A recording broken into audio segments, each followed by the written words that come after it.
We are live. There is no doubt about that. So, welcome. I'm so glad that you've joined us here today for our Research to Policy Summit. I'm Cynthia Osborne, and I have the privilege of being the director of the Prenatal-to-3 Policy Impact Center here at the University of Texas at Austin's LBJ School of Public Affairs.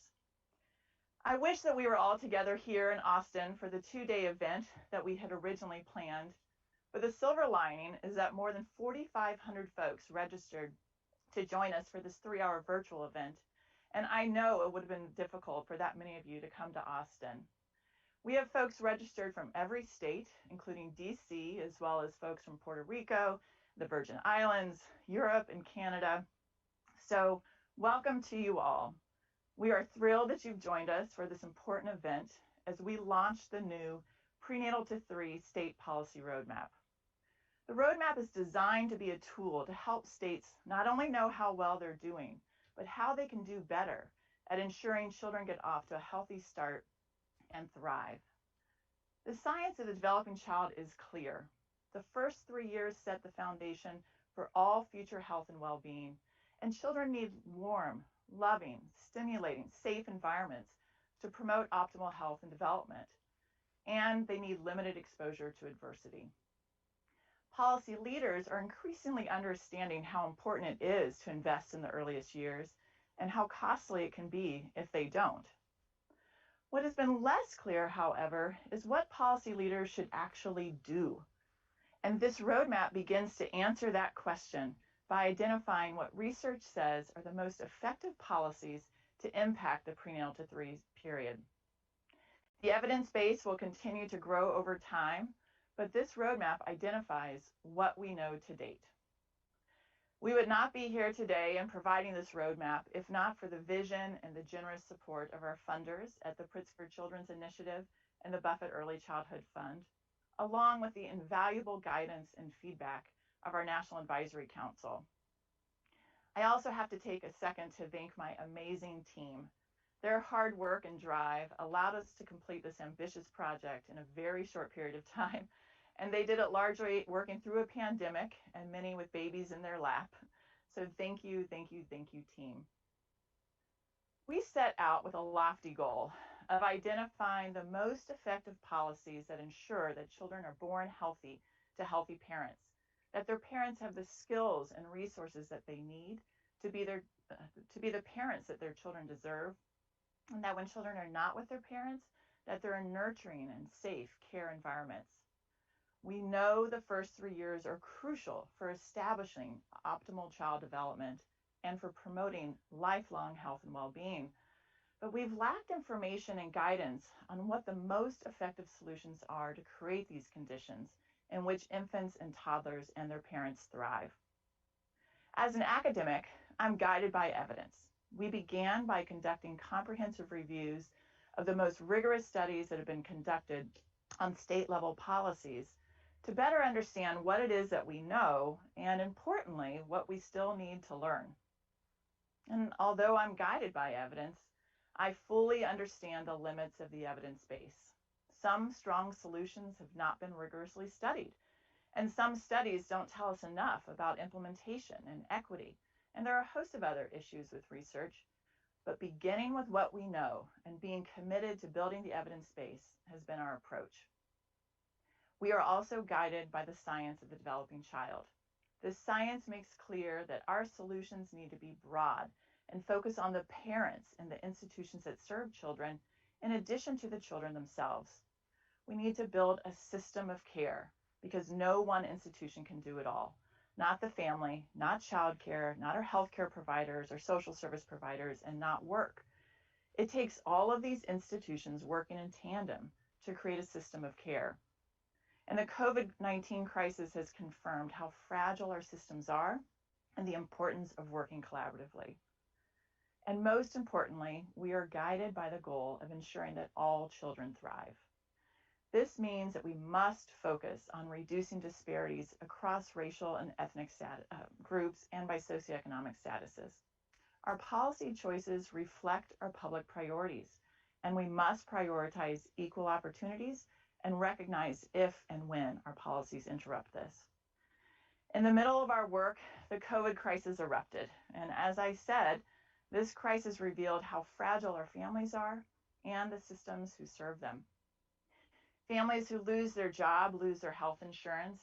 When childcare is not available, families cannot work, and our families have little personal safety nets. And when in distress from job loss or a health crisis, they need to rely on our states and the federal government to avoid losing their housing or going hungry.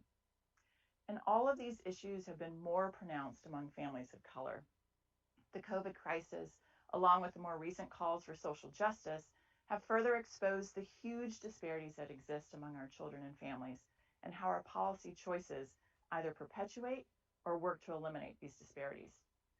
Now, more than ever, states need evidence as to what will create an equitable system of care that will allow families to work and care for their children, and that will ensure all children have the opportunities that they deserve. We are also watching states' responses to the COVID crisis.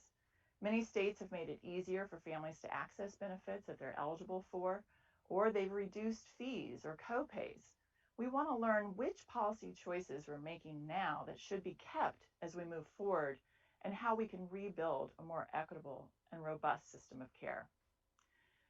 We've developed a 4-step framework to guide our work and that states can use to guide theirs. The first step is to understand and prioritize our Prenatal-to-3 policy goals. The science of the developing child points to 8 policy goals that promote optimal health and well-being for infants and toddlers and their parents. States may prioritize different Prenatal-to-3 policy goals among them, but ultimately satisfying all of them is necessary for optimal child development and long-term health and well-being. Second, we turn to the research, and we identified the 11 most effective policies and strategies to date that states can implement to create the conditions in which children and families thrive. We will be continuously reviewing the evidence base and working to expand it so that we can learn what other policies are also effective at strengthening the Prenatal-to-3 system of care, but we've identified what we know works today. Third, we've tracked states' progress toward adopting and fully implementing the effective policies and strategies, as well as how generous states are in their benefits and how well they're doing serving all the families who are eligible for the benefits. Policy adoption can take time, and we wanted to recognize states that are making progress toward adoption. But adopting a policy is not enough. Folks need access to the benefits or services, and it has to be robust enough to actually make an impact. Finally, we're measuring states' progress on meeting the 8 policy goals by measuring how well their children and families are doing on 20 outcome measures that are aligned with the P&3 policy goals, and whether states are reducing disparities in outcomes. Our plan is to update this roadmap annually. We will measure changes in policy adoption, generosity, implementation, and outcomes for each state. This year provides states with a baseline of where they are. Because of COVID, we won't have a great understanding of how families are doing for years to come. Our national data sets won't have information on 2020 until late 2021. And even then, we often have to pool years of data to have a large enough sample size to look at state-level variation. However, we can track progress toward policy adoption and changes in benefit levels and access to services. I know the COVID crisis and the economic collapse mean that states have to make huge choices in this next year, and it will likely be necessary for the federal government to step in and provide more funding for childcare, education, employment support, housing, and healthcare. But now is the time to strengthen our systems of care, to support families, and ensure that our infants and toddlers get off to a healthy start. Failing to invest will make the economic recovery much more protracted, and it will have long-term financial and social consequences. Now more than ever, states need evidence, a roadmap of how to strengthen the Prenatal-to-3 system of care. In addition to creating the roadmap, we're providing 3 other resources to the field. The first is a Prenatal-to-3 Policy Clearinghouse. Many of you have used clearinghouses to understand the effectiveness of various programs, but this is the first clearinghouse to focus exclusively on state-level policies. We summarize our comprehensive reviews of the evidence to help the field understand what we know and what we still need to learn. We're also creating the Prenatal-to-3 Policy Research Exchange. We're developing relationships with state leaders to better understand what states are doing, what they'd like to be doing, and what challenges they face as they aim to strengthen their prenatal-to-3 system of care. The exchange will provide a forum for sharing this policy information among states so that they can learn from one another and so that state leaders can inform researchers about the realities of policy implementation. We are also working to build the evidence base. We recognize that we need to learn more, particularly in the area of how to provide high-quality childcare for infants and toddlers. We'll be working collaboratively with scholars and practitioners to prioritize a research agenda, track ongoing evaluations, and put evaluations in place of the innovative approaches that states are implementing to improve outcomes for infants and toddlers and their parents. All of these resources are available on our brand new website at pn3policy.org, and we will continue to expand the resources available over time. Our goal is that the roadmap and the additional resources are useful to state leaders who are faced with difficult choices about how to support infants, toddlers, and their parents. We look forward to your feedback and how to make our resources more useful for you, and I invite you to share your feedback with us at exchange@pn3policy.org. My team and I are also available to share our policy information with any group that would find it useful, and to speak with state policymakers, agency leaders, advocates, researchers, and funders, anyone about this work. So please reach out to us. Today, I have 3 goals for our time together. First, I want to build a shared understanding of why the Prenatal-to-3 State Policy Roadmap is necessary. Dr. Jack Shonkoff will speak with us about the science of the developing child and the long-term consequences of our earliest investments. And Drs. Joia, Crear-Perry, and Joia will speak with us about the importance of promoting equity in all the work that we do. Second, I will share with you more about what the roadmap is and the information about how states can use it to better understand not only how you're doing, but how you can do better. If you've not looked at it already, you can download it in any state policy profile that you're interested in at pn3policy.org. Third, I'm excited to be joined by state policy leaders who will share with you why they're committed to ensuring that babies get off to a good start and how they might use the roadmap to inform their policy work. We welcome Governors DeWine and Lujan Grisham from Ohio and New Mexico, and State Representative Collins and State Senator Vargas from Alabama and Nebraska. We're also grateful to Wade Fickler and the National Conference of State Legislators for helping us with various state policy leaders who are committed to investing in the earliest years. So welcome. I am so glad you're here, and I thank you for joining us at our first Research to Policy Summit as we launch this new Prenatal-to-3 Policy Roadmap. Now we're going to watch 3 pre-recorded messages from our esteemed guests, and then we'll have a live discussion to learn more. All of their bios are listed here on our streaming page, and they're available on our events page at pn3policy.org, but they really need no introduction. Dr. Shonkoff directs Harvard Center for the Developing Child, which has made complicated science accessible to all of us. His work has literally transformed the way that we think about the first 3 years of a child's life. Dr. Crear-Perry runs the National Birth Equity Collaborative and has shaped our understanding of the role that racism plays in creating the huge race and ethnic disparities in birth outcomes for mothers and babies that we see. Dr. Aruka from HighScope works tirelessly to advance greater equity in all the programs that serve children and families. She pays special attention to how our child care system can promote or detract from equitable experiences. So please join me in welcoming our guests.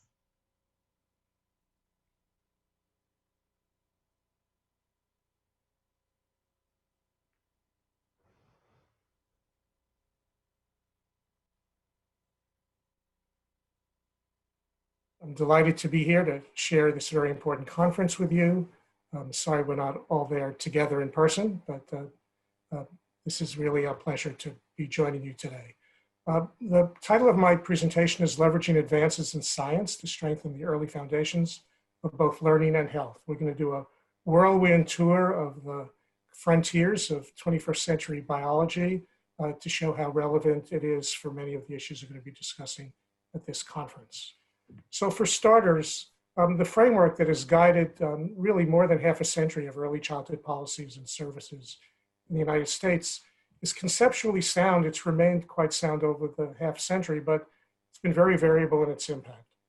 Basically, the way this goes is a sense that a combination of providing enriched learning experiences for young children, education and support for their parents, primary health care, sound nutrition, health promoting environments, and community empowerment together result in children coming to school ready to succeed.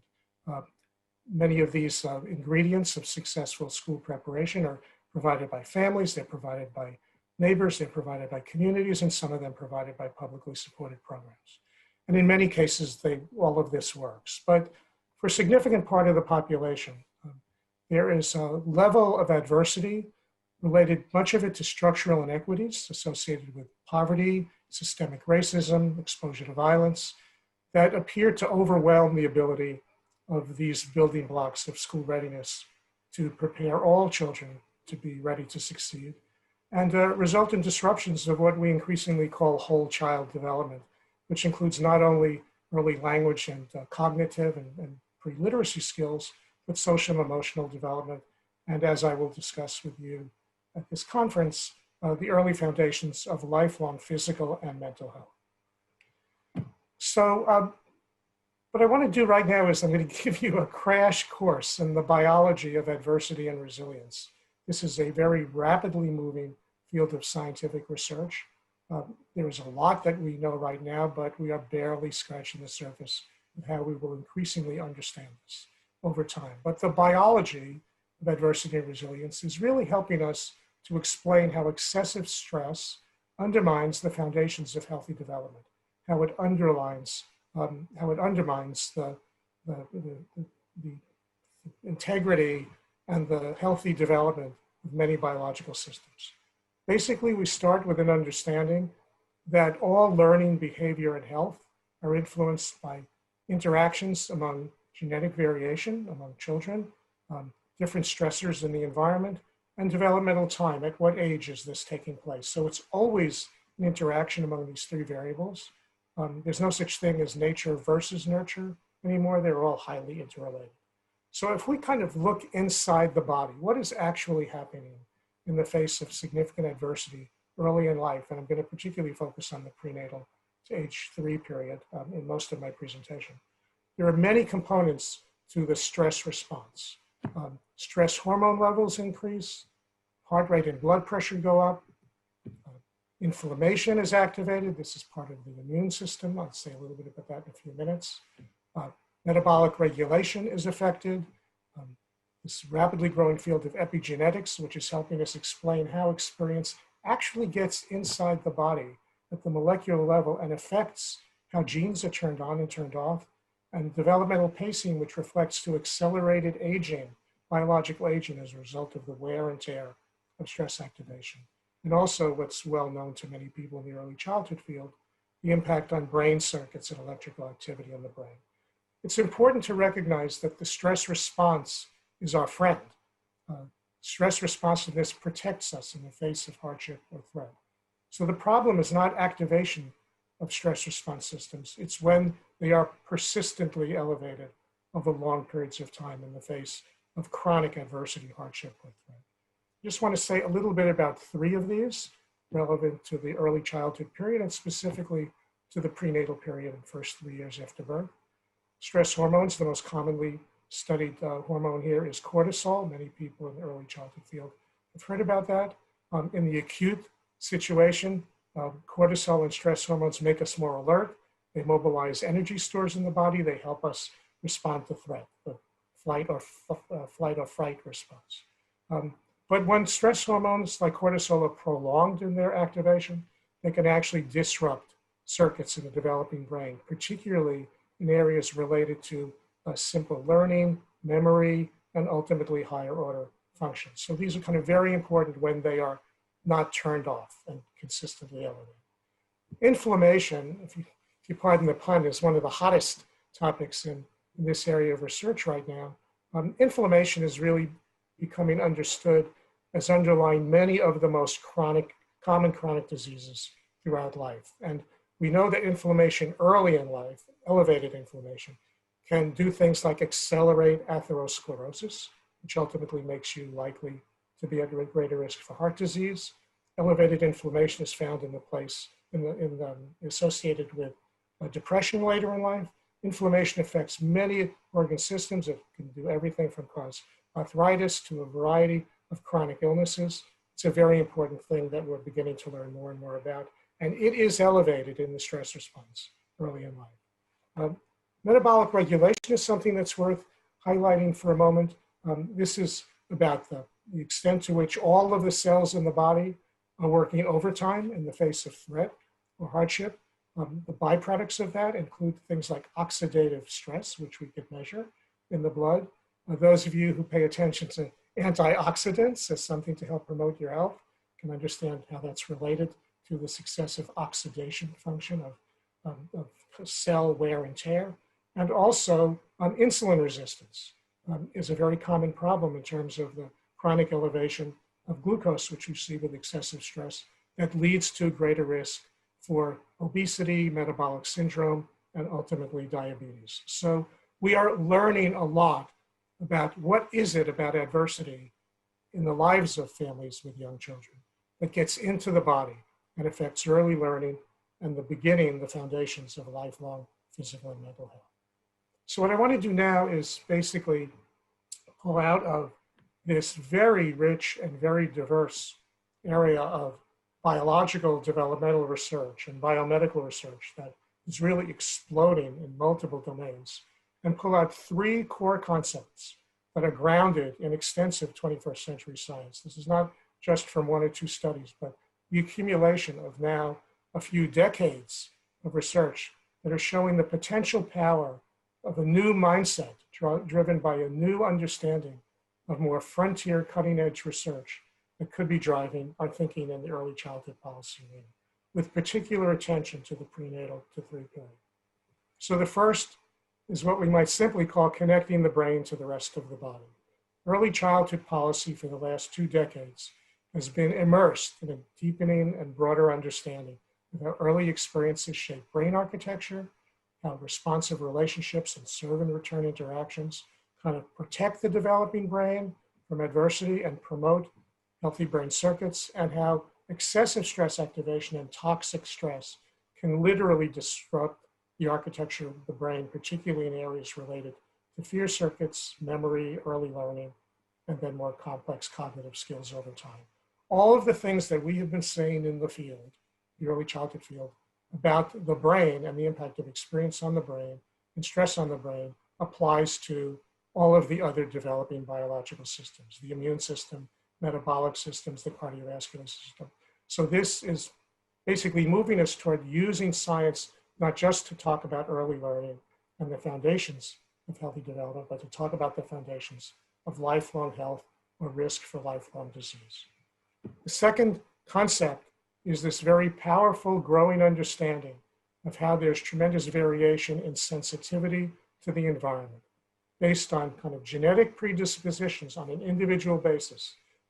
We are not all in the same place in terms of our susceptibility to be influenced by stress. Any parent who has more than one child knows that children, even in the same family, are different in their sensitivity to the environment. And some children who are exquisitely sensitive to the environment and most at risk in very dangerous situations are those who thrive in very positive and growth promoting situations because they are so sensitive to what's going on around them. Policies and programs are part of the environment, and the message here is that we can no longer be asking questions like, what is the most effective intervention for children living in poverty? What is the most effective policy for dealing with the consequences and the threats and the hardships of systemic racism? The questions have to be, what works for whom? What has bigger impacts for some part of the population? What works less well for others? Science is telling us we have to get away from asking, on average, what works, and understand differential impacts. The third issue is this notion of timing in critical periods, which has to do with the concept of plasticity. Again, in the early childhood field, and when we think particularly about early learning and early development, we have reasonably broad knowledge about how there are sensitive or critical or sensitive periods for the development of vision and hearing and early language, certain things that optimally arise at certain times when the brain is most open to environmental influences, and then those circuits are developed and it's harder to change them later. Well, timing and critical periods are also very much a reality in the development of the immune system, the development of metabolic systems, and a lot of the work that has helped us understand this has come actually from looking at influences on prenatal development and in the first year or two of life. We have a long-standing knowledge of the impact of nutritional deficiencies during pregnancy, excessive stress and adversity during pregnancy, exposure to environmental pollutants during pregnancy, as well as in the first 2 years of life.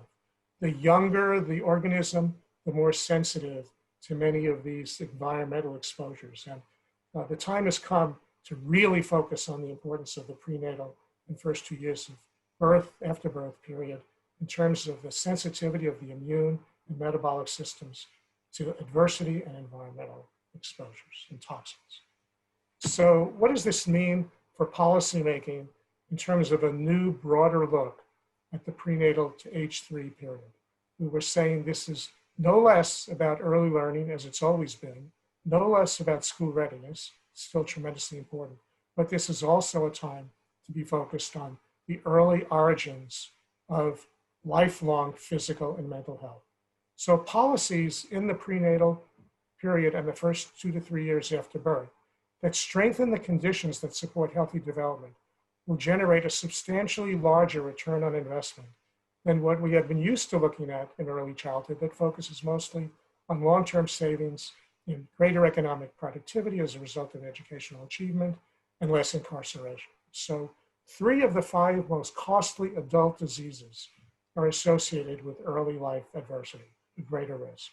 Cardiovascular conditions, we spend almost $300 billion a year on cardiovascular conditions, almost $200 billion a year on diabetes, almost $100 billion a year on depression. Collectively, all of these disorders that are extremely expensive have their roots in early adversity. So the take-home message here is that science-informed investments that reduce hardships and adverse exposures faced by pregnant women and families raising very young children offer a promising pathway to enormous savings in healthcare costs. It is sitting here waiting for us to put this on the radar screen, to pay attention. The returns on investment by focusing on health and not just school readiness are enormous. So I want to just say a few words before closing about some very important lessons that we have been learning from our experience with the COVID-19 pandemic that need to be paid close attention to in terms of how we look at new increased focus on the prenatal period and first 3 years of life. So the first is we have all seen, everyone is aware of this who has paid any attention to the news coverage of the pandemic, is not with any surprise predictable impacts of poverty, racism, and other structural inequities on health. That is an issue that we know about in all aspects of disparities in health. It has been striking in its disparities in the impacts of COVID, but we also have become very sensitive to the importance of variations in both susceptibility to illness and response to treatment, even within groups that traditionally have been facing higher rates of disease. Differences in susceptibility related to age, differences in susceptibility related to pre-existing medical conditions, differences in susceptibility related to the circumstances, the environments in which people live. This is not just about COVID. This is a basic principle about how biology interacts with environments and results in disparities in health outcomes. And it begins early. It begins at the time of conception. Second, I think we've all begun to appreciate in this current context, the desperate need for credible scientific knowledge and trusted metrics to inform both prevention and treatment. We see this in all of the discussion about vaccines, which is a prevention issue, and treatment related to therapeutics. The same principles apply to what more we could be doing in thinking about prevention and early intervention in the various earliest times of life.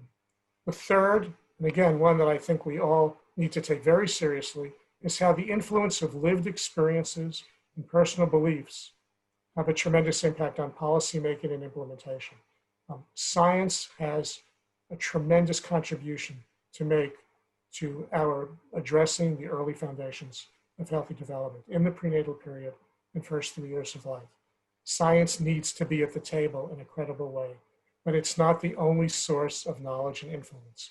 And people's lived experiences, particularly those who are burdened by hardship or threats related to structural inequities, and the variety of personal beliefs that people have about what science has to say, need to be also taken into account, because even with the best policies, they won't be implemented if it doesn't speak to people in terms of where they are, where their lives are, and where their sensitivities are. And finally, something that every doctor knows, every business executive knows, every parent knows, every policymaker knows, most of the high stakes decisions that we have to make on a daily basis are made in the face of incomplete information. We will never have all of the scientific knowledge to answer every question.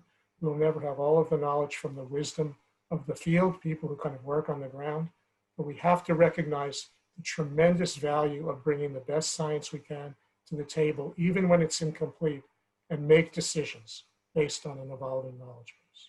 So I just want to end by trying to see if we could distill the essence of what's a very rapidly moving and can be very complicated science base to see, can we make this science actionable? Can we capture the essence of what science has to say in a way that could strengthen the roots of whole child development across the entire Prenatal-to-3 roadmap that is the focus of this conference? And they all come down to three very basic principles that we need to use to guide both how we improve and how we develop new policies in the prenatal period and in the first 3 years of life. The first is the need to reduce sources of stress on pregnant women and families with young children. And the major culprits here are poverty, economic insecurity, and all of the things that go with it, systemic racism and the burdens and threats it imposes on family life, and the presence of violence and a variety of other inequities. The extent to which you can reduce sources of stress on families, we will promote healthier development for children. Second is the issue of strengthening core life skills. These are the skills that are needed to create a well-regulated environment that promotes healthy development. They also happen to be the skills that are needed to be employable and to be economically self-sufficient. These are what we call executive function and self-regulation skills. All of us have them to some extent. All of us can have our skills strengthened. They're strengthened by coaching and practice. When adults who care for children have these skills, they can also help to scaffold the development of these skills in children beginning in the early childhood years. And that is how we build resilience in the face of adversity. The third dimension here is the importance of responsive relationships. I don't have to tell this audience about how important that is. But if you look at these three issues, one might say, well, tell me something I don't know. Of course, this is what we talk about in the early childhood field all the time. But the challenge is, the devil is in the details. Yes, these are the important ways for us to focus the goals and the intentions and the procedures and processes that are put in place for policies and programs. But it doesn't mean we know how to do them well, and it doesn't mean we know how to do them well for all parts of the population. This notion of differential response to interventions, differential response to the environment, we need to bring that thinking into the prenatal and birth to 3 period, and not just think we're going to have a single one-size-fits-all for everyone. So let me end by sharing with you the URL for our center's website. If you have any interest in digging deeper into any of this science, we have lots of material there that gets into the complexities of the science for a non-scientific audience. And our most recent working paper that was just released this past June is entitled Connecting the Brain to the Rest of the Body, Early Childhood Development and Lifelong Health are deeply intertwined. A lot of the material with much more detail that I presented now is in this working paper. I invite you to peruse the website. And I'll end where I began by saying how much I appreciate being part of this conference. Look forward to the next presentations and the rest of the conference. So thank you very much.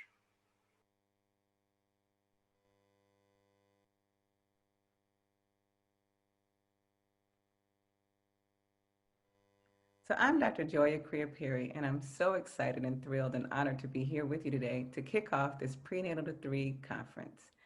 Our colleague, Dr. Cynthia Osborne, has put together an amazing opportunity for us here to think about both birthing people, their families, and children. So how do we really lean into this moment, especially as the world around us is dealing with pandemics and the crisis around anti-racism and really focusing on how we can build a bigger and better future. So I'm excited to share with you the work that we've been doing at the National Birth Equity Collaborative and how this report and this opportunity really can help feed our work to ensure that all Black mothers and babies thrive.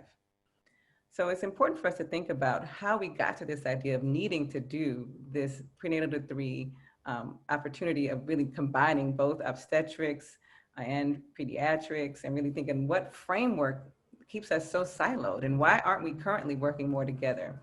So that makes us, we have to then think about the difference between an indicator and a framework. So an indicator is a measurement that's limited by our current reality. It's a product of our past understanding of public health and science, and systems are more apt to adhere to those specific indicators. So when we think about the work of Prenatal-to-3, our silos are built in these very concrete indicators. And what framework were we under when we picked them? A framework is a vision. It allows us to expand our current reality. It allows freedom to explore language and indicators and to explore alternatives to traditional data collection. And so this is really important, especially right now. We have to question our historical construction of health systems. Until we can all agree that our health systems were not built with community members engaged in the creation in them, our health policy has not been built with community members informing it, and that framework that left community out and left community is not part of the process is how we get to these inequities that we have today. So really moving forward to have a birth equity and a birth justice and reproductive justice framework. I was honored to be able to present at the UN in Geneva around Black birthing people and the fact that Black women in the United States are 3 to 4 times more likely to die in childbirth than their white counterparts. And for a Black woman in the United States, it was really humbling to be able to speak in the UN around these important facts. Because what we learn when we go internationally is the countries who have a human rights framework, the countries who believe that all people, regardless of their religion, regardless of their gender, have the opportunity to thrive, they do things like invest in access to childcare. They invest in access to paid leave. They invest in the social infrastructure that one needs to thrive. And the truth is, that's what we found out works in our 0 to 3 work here. And you'll hear more about that as the day goes on.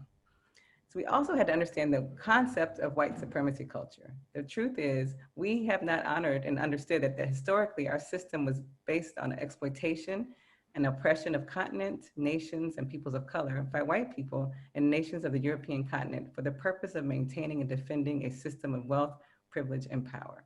So when I talked about frameworks, if you think about why we haven't invested in certain communities, if we had a belief in a hierarchy of human value that's been around for about 500 years across the globe, that belief was a white supremacy culture. And now we understand that that belief has been harming all of us, white and Black. This belief that some should have and some shouldn't has really caused us all to not be able to thrive. So our opportunity today is saying, when we pick these policies, when we choose for everyone to be included, all boats rise, right? When we invest in the people who are the most impacted, all people are able to thrive. We understand that it's important through our colleague, Dr. Ibram Kendi, to really look at structural racism as a core in the middle of opportunities around funding, leadership, ideologies, culture, programs, policies. It's in the root in the middle. And so once we understand that that root is in the middle, we can all be actively anti-racist. And when we are actively anti-racist, we do what our colleagues in this group has done together to build out this policy agenda that looks at how do all people, how are all of us able to thrive. So I want you all to leave this meeting today and really feel like you can be actively anti-racist, because this is a quote from Dr. Ibram. To be anti-racist is to think nothing in behavior is wrong or right of any particular race, inferior or superior. Whenever the anti-racist sees individuals behaving positively or negatively, the anti-racist sees exactly that, individuals behaving positively or negatively. They're not representatives of whole races.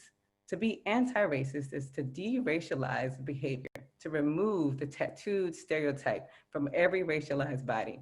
Behavior is something humans do, not races do. And it's important for us all to really think about all the ways that we're going to together go forward and be actively anti-racist. We wrote an article that was in the Lancet about moving toward anti-racist practice in medicine. And that is kind of the function, the core of how we can think about our work going forward together, building on these policies. Where are the ways that we can ensure that all of us are able to thrive? It's in the Lancet from July.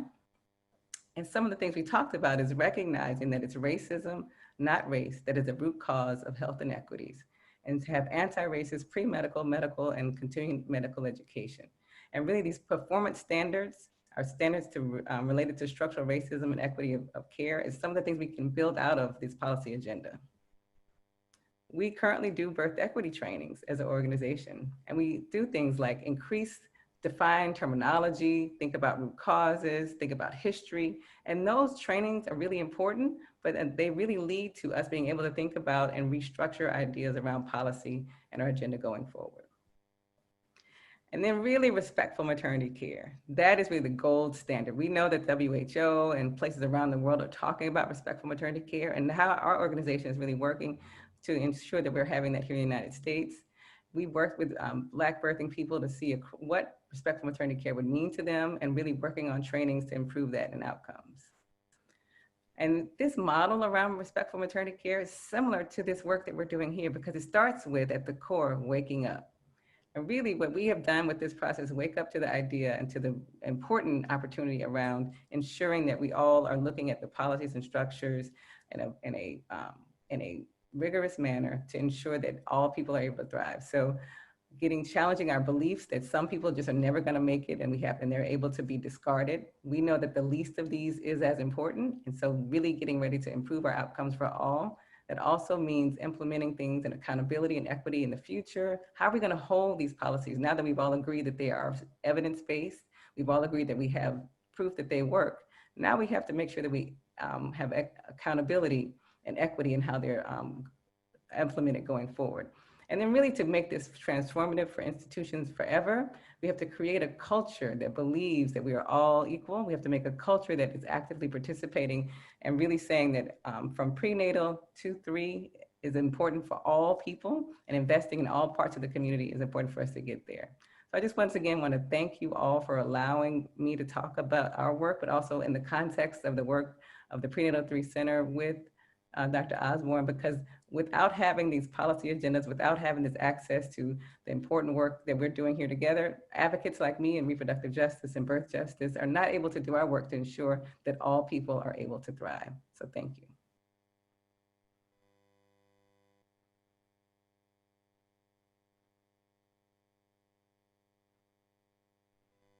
Hi, everybody. My name is Ioma Iruka, and I'm the Chief Research Officer at High Scope Education Research Foundation, best known for the Para-Preschool Study. And I want to thank Dr. Cynthia Osborne and the whole Prenatal-to-3 Policy Impact Center team. I'm so glad to be here for the release of the 2020 National Prenatal-to-3 Research Policy Roadmap. So thrilled to be here. And along with Drs. Joia, Crear-Perry, and Jack Shonkoff, and many, many other speakers. So I'm very happy to be here. So first, we have to just think about this. The first 1,000 days of children's lives are absolutely critical, right? These are the times when a lot of brain development is happening, from numbers to conceptualization, to language, to emotional regulation, emotional control. These are really critical times, and there are times that we cannot afford to lose. And high quality early childhood experiences really do matter. We know that it matters to set children on the track for just school success, but also for life success. We know that children who are in higher advantaged households, with enriching positive parenting, as well as early learning environments and opportunities, do well, or at least are set up to do well, I should say. And at the same time, if that's during those same critical periods, if they're experiencing hardship, insecurity, issues of racism or trauma, that those have potential detriment on children's long-term outcomes. So again, we have to remember the first 1,000 days matter and high quality early child experiences matter. Now, I should make sure to remind you, it doesn't matter if it's a center-based program, if it's a school-based program, if it's in a home, a family child care environment, or FFN, right? Family, friend, neighbor care. Again, it's about the experiences that really matter and set children on a strong foundation to really start early and start well. Now here you see this sort of big old circular sort of stuff, just to remind us that it's not just about just 1,000 days, right?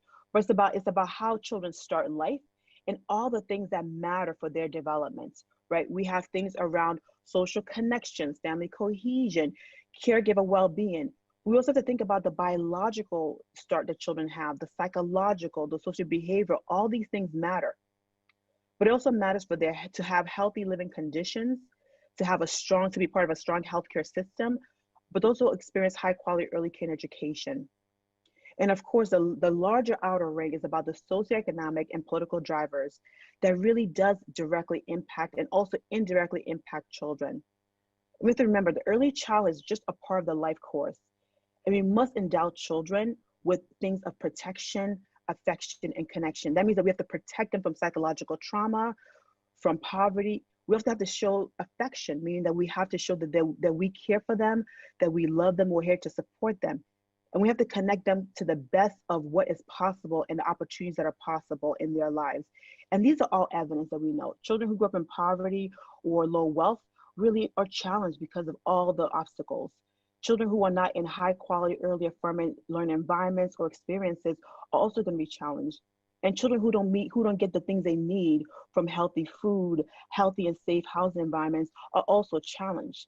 And so, but we have to start early if we want to see a better later life outcome. So as I've said already, high quality early childhood experiences matter for children's outcomes and well-being. But it's not just about the children themselves or their families. It's really also about society. So the high school preschool study, is known as one of the 50-year studies that has shown the importance of the early years and early intervention. And we see that there's a high return of investment when you invest in young children. And from the bars, you can see here that the programs that start from prenatal to 3 have the highest returns, right? Because they're targeting when children are young and their brains are developing and it's a sensitive period. So the more that we actually invest in the early years, the more that we can actually get back in return for the children, for the families, but also for society writ large. James Heckman at University of Chicago often has found that there's literally a 7 to 10% return on investment over time, especially when you invest in the early years. And that's, as he says, better than the stock market. So really, it's really about how do we invest in our children, especially our children who are most in need of us to invest in them.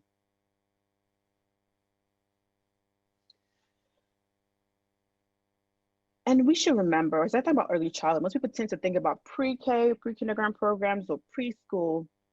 But we have to remember, when we talk about early childhood, there's a lot of settings that children are likely to be in, right? Majority of infants and toddlers are in non-parental care. They're likely to live in poverty and less likely to receive subsidy. So this means that during the most vulnerable years of children's development, those first 1,000 days, that they're likely to be outside the home because the majority of families are working. Even if you're a single parent household, 2-parent households, most households have their adults are actually working outside the home. Even in COVID-19, even for those who are working inside the home or have the benefit of working inside the home, they still need some level of childcare or some level of support. And also, unfortunately, young children are also likely to live in poverty and also less likely to receive subsidy when they need it the most. So we have to start thinking about how much are we investing in the needs of our youngest citizens, and how much are we not allowing them to develop their opportunities as early as possible.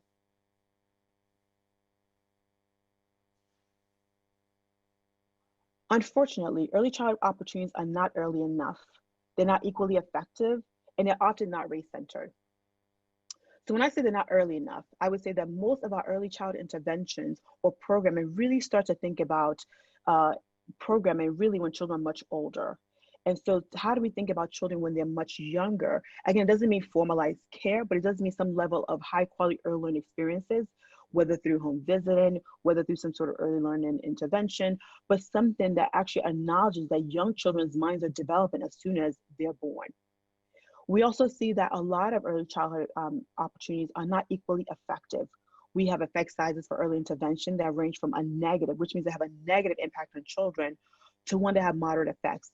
Again, this means that we have more work to be done to really understand what matters for children and for who does it matter for.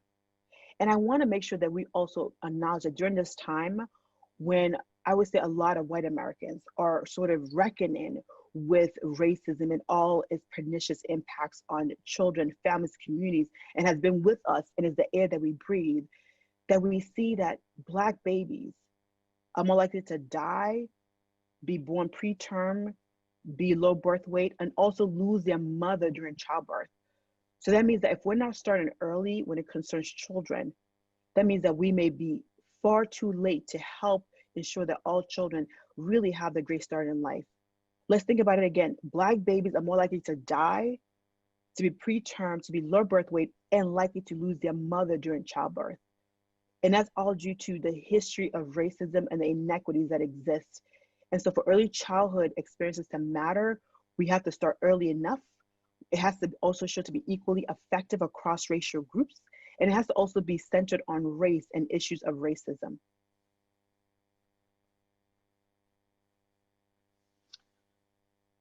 Unfortunately, our limited attention to and investment on very young children and families is really in contradiction with the science.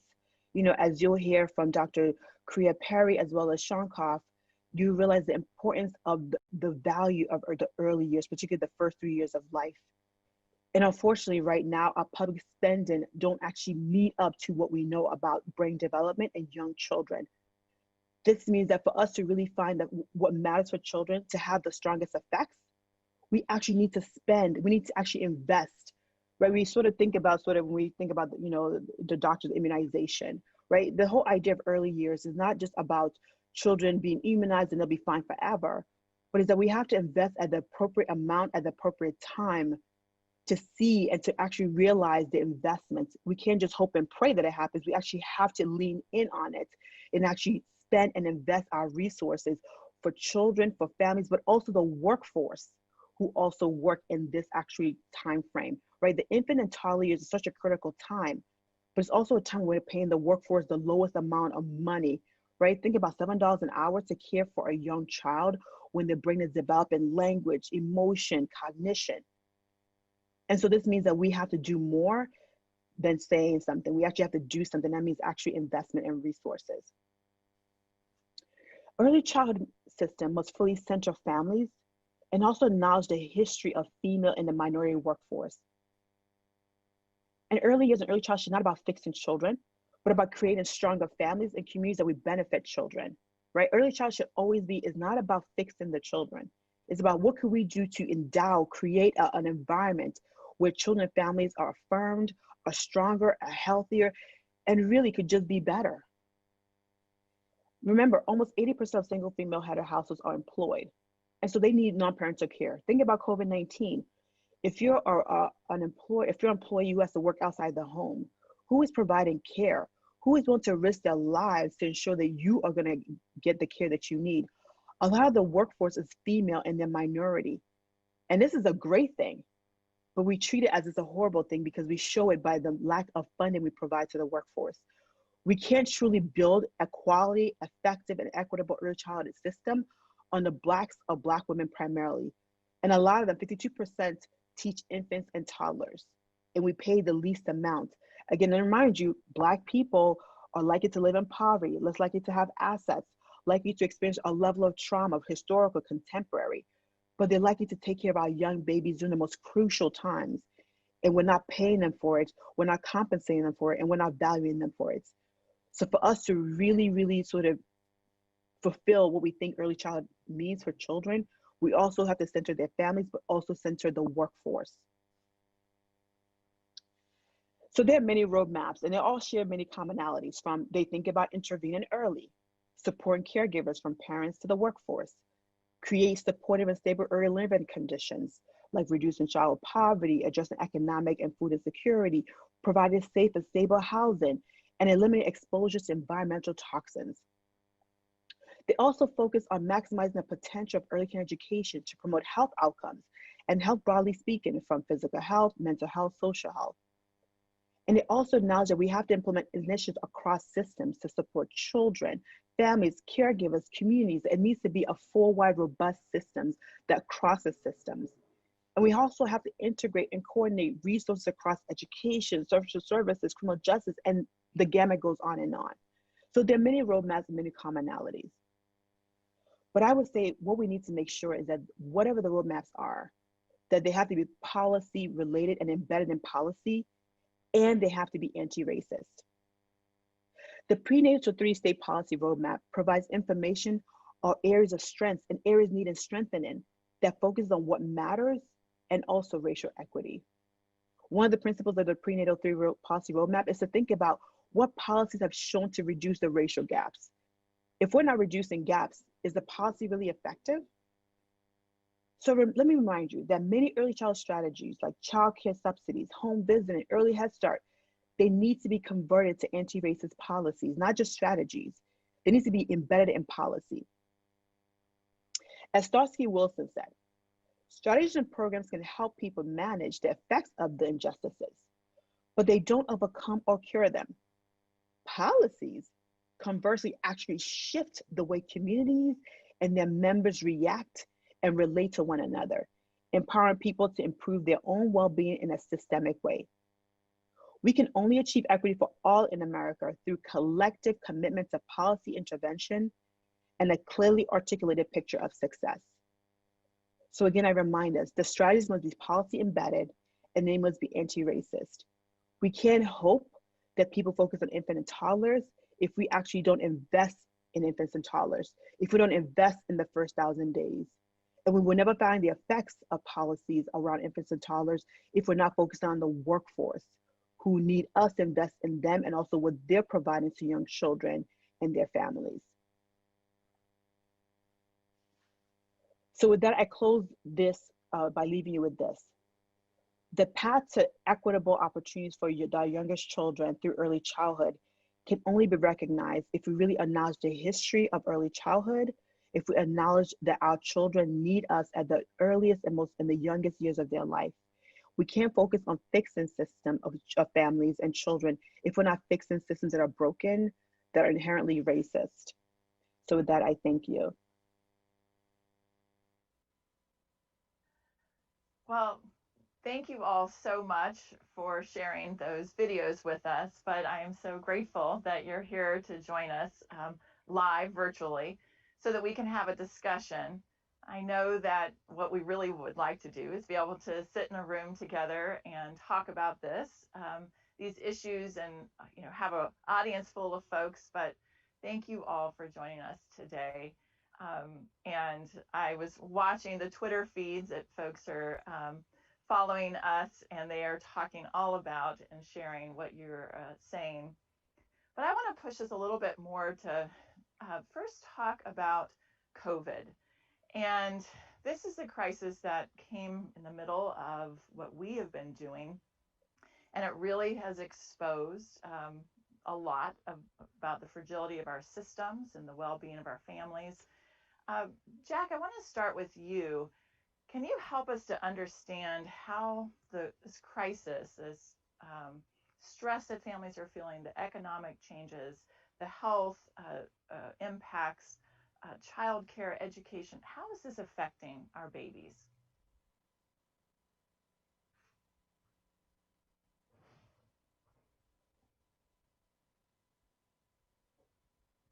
Sorry about that. That's a really important question, Cynthia, because age is such an issue here, and the focus has been on older people, and it's been on school-age children and even child care, more focused on older kids, and the infant situation has really kind of become so invisible, and even pregnancy, there's a kind of general sense that people are reasonably safe during pregnancy. So it's easy to forget the pregnancy period and infancy. And I think what we know about the impact of adversity on adults who are feeling this tremendously is that families with very young children, and particularly families who are dealing with basic needs like housing and access to food, and are their children are felt to be, well, they're okay because they're not going to get infected, or if they do, they're not going to be seriously harmed. When in fact, what we know, and some of the things I talked about in my opening remarks, are that inside the bodies of young children, when the adults who care for them are severely stressed, there are biological responses that are happening at critical periods in the development of the brain and the immune system and metabolic systems that are at this most delicate time when the foundations for a lifetime of learning and physical and mental health are being built. So it's the invisibility of pregnant women and young children in the face of the pandemic that is horrible. But have to be careful. We don't want to be hysterical. Not everybody is in trouble, but it's the invisibility and the lack of looking at this more carefully, and particularly for groups that are experiencing the most adversity. Yeah. And just to follow up on that idea of folks who are actually experiencing the most adversity, Joya and Ioma, we know that this is falling on families of color more than anyone else. We have seen that in the pulse studies that are going on. I'm sure that this isn't surprising to you, but help us to understand more about what our families of color are experiencing and how this crisis has really exacerbated some of these outcomes. Joya, do you want to start?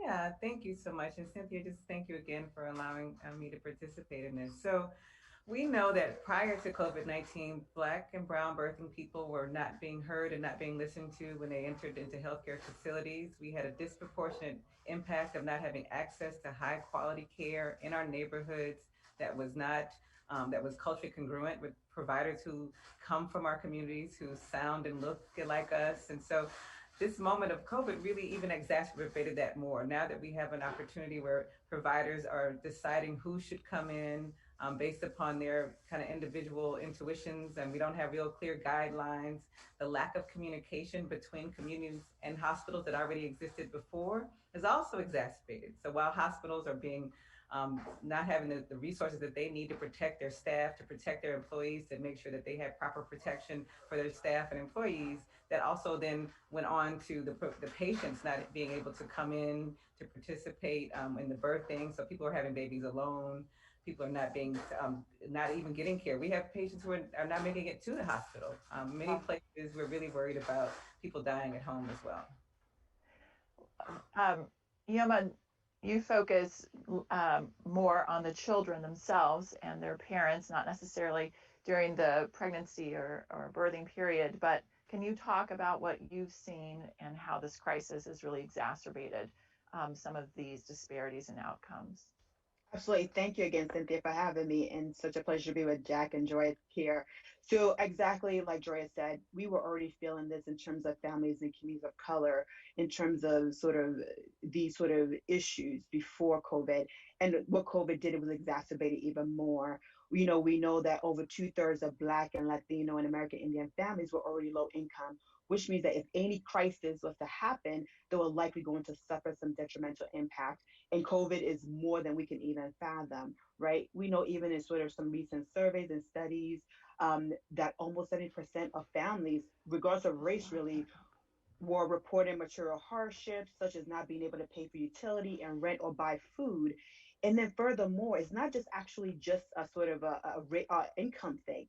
Even within Black and Latino families who are higher income, they're also reporting similar struggles of not being able to pay rent or food, and in some instances not find high quality childcare.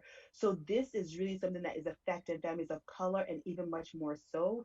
And it just calls attention to that the issues that we have today is an action opportunity for us to do better in light of what we're seeing, the destruction that we're seeing in terms of communities that were disinvested from. Our early child system, we know is in some ways catering And so if we actually don't think about, if we don't really consider what do we need to do to ensure that it's of high quality, but also meets the needs of families of color, then we're going to continue to feel the reverberations later on and past many generations potentially. So we do need to kind of attend to both COVID, but I will argue even attend to issues of racism, both from a historical perspective, but also contemporary perspective. Yeah. Yeah, I think that states are obviously trying to figure out what it is that they can do and should do as they try to build their economies and get folks back to work, but also to really, this is our opportunity to build a more equitable system. Jack, when we were doing the research for this roadmap, one of our findings is that the financial supports for families are just as impactful or more so than some of our more targeted interventions. And was that finding surprising to you, or can you help us to understand more about why do you think the financial resources that allow families to both work and care for their kids can help to bolster some of the more targeted interventions like parenting programs and screenings and so forth?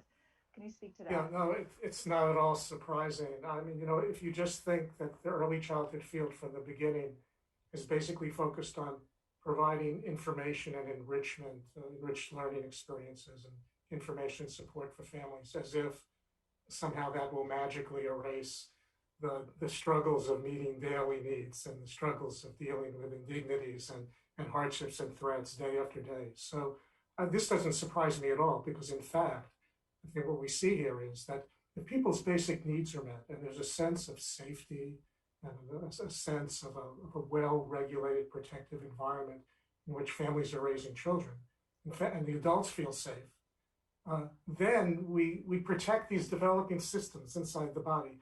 And then children and the adults who care for them can benefit from what many of these individualized programs provide. But if we don't provide a basic sense of safety, you don't have to be a scientist to say. So if people don't have enough to eat, and they don't know where they can keep a roof over their head, and you tell them to speak to their kids more and read to their kids more and provide a kind of a learning environment, the children, the families can't benefit from that as much. And it's not a matter just of programs, it's whether the community provides a shared sense of safety and security. So it doesn't surprise me at all. Without meeting basic needs, the programs will not achieve what they can do.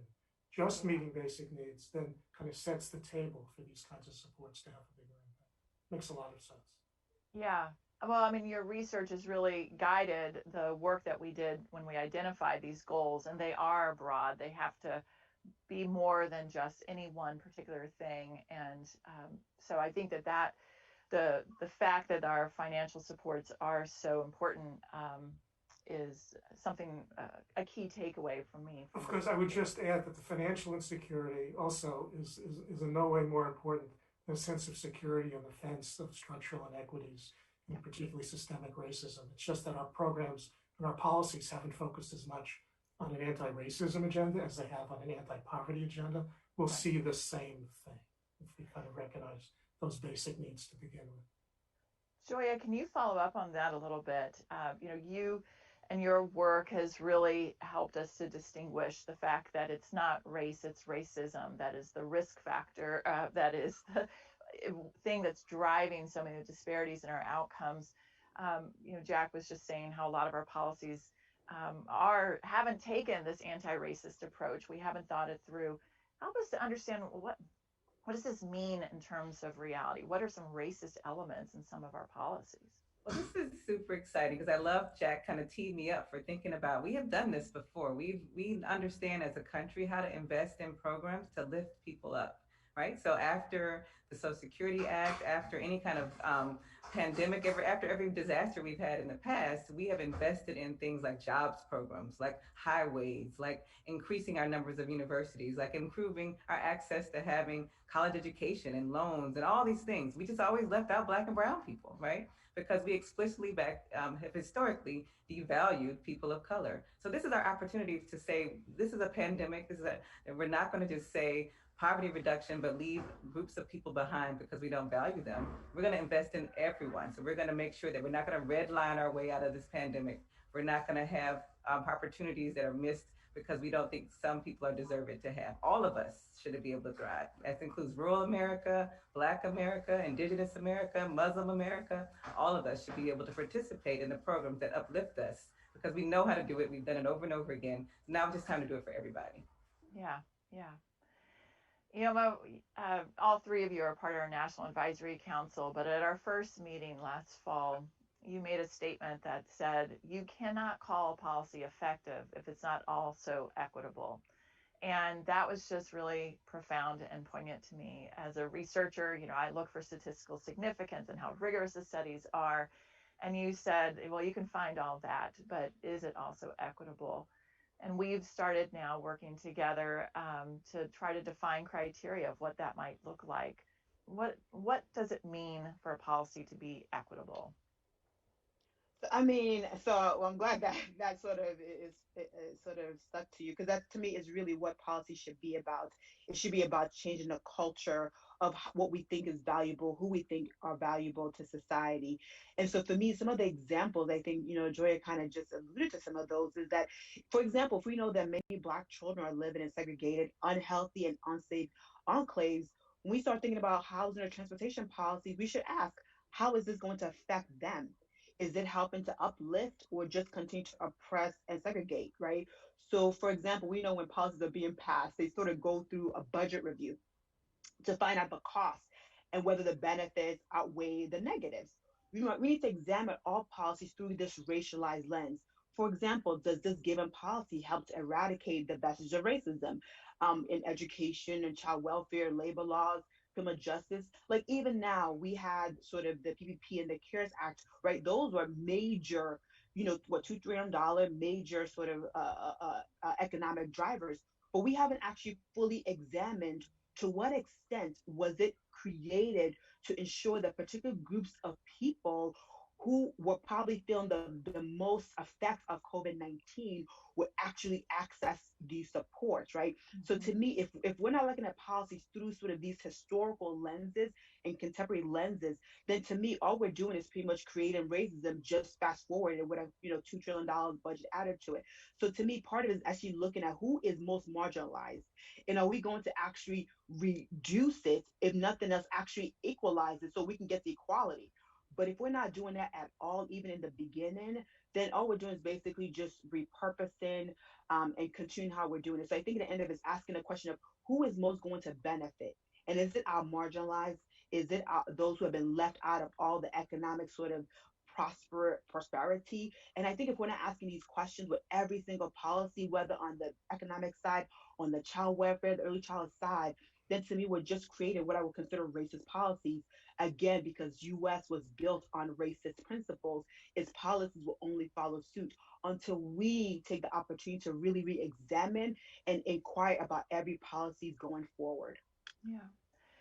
I mean, right now, like you said, the research doesn't provide us with the guidance that we actually need. This is going to take us looking at both the evidence of what, we have seen that might move the mark, but also to really work with state leaders and other experts to think through these important questions. I know that folks who are working on paid family leave, for instance, have really tried to integrate these elements into the policy development so that the reimbursement rate is high enough for folks who earn $7.25 an hour to actually take time off after having a child, because 50% of $7.25 just isn't enough to live on for 3 months post birth. And so I think that this is the work that needs to be done. You have all seen the roadmap. You were instrumental in helping to shape it. A little shameless plugs here, but in what way do you think it can be useful for state leaders and experts as we actually are trying to build stronger systems, that we are trying to build more equitable systems? We'll start with Jack and work our way around. But so I'm going to build on a point that both Joya and Yoma mentioned in terms of this critical importance of equity. Most of the policies that have been analyzed in the past have not been developed through an equity lens as much as they have, kind of through a lens of basically general sense of how do we make a difference in the lives of people who are facing hardship. I think what's important about the roadmap is to kind of recognize where it's starting at, where we've come from. But for me, the biggest issue, what the science is saying is, how are people going forward going to evaluate the effectiveness of the way they use the roadmap? And this is where the issue of a different way of evaluating effectiveness is critical. There's more variability within groups than there is between groups. So as long as we continue to ask what's the best policy, on average, we're going to miss. The most important thing was, for whom is any policy making a big difference, and how do we scale it? And for whom is it making not much of a difference, and how should we modify it? I think we've got to get away from this generalization about an average policy and think that differences between communities of color and majority communities are really what's important. The science is saying there's a lot of within group variability. Yeah. Thank you, Jack. It's so important. Ioma? So I would say, the beauty of the roadmap in many ways, and I feel like don't bury the lead, right? That part of the principles of the roadmap was also take into account the issue of equity and whether certain policies really are trying to mitigate the inequities and reduce the gaps. Like, to me, like that I think to me is really important. And I feel like the roadmap in a way provides, certain states to, pat themselves in the back. But remember, because we're in a pandemic, anything can happen, right? Just like football, anything can happen. So it's thinking through, are there things that we can continue to push on, especially when you think about it from an equity, anti-racist kind of lens? Are there things that they can dig deeper in? And for states like mine in North Carolina, I love you, North Carolina.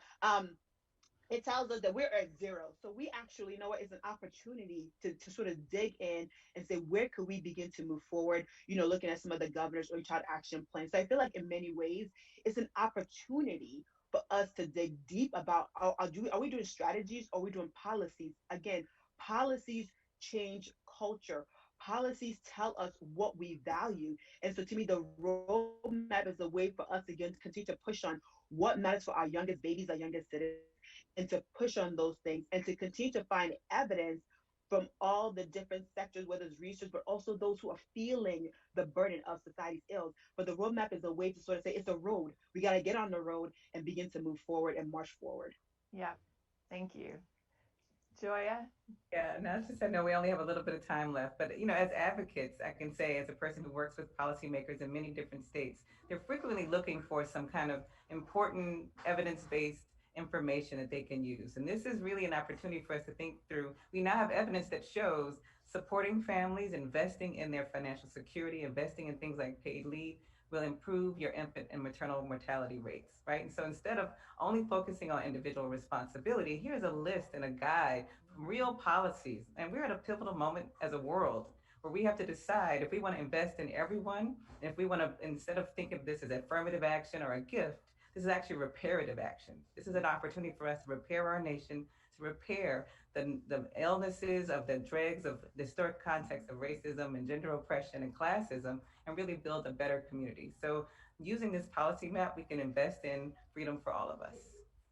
Well, thank you all for joining me and all of us here in this discussion. And I'm such a huge fan and influenced by all the work that you do. And collectively, I'm sure that everyone wishes that they were here to thank you in person, and we'll continue to follow your great work and the influence that you have on the field. So thank you for joining me today. It's been fun. Appreciate y'all. Bye. Take care. Bye. Good to be with you guys. Great to be with you guys.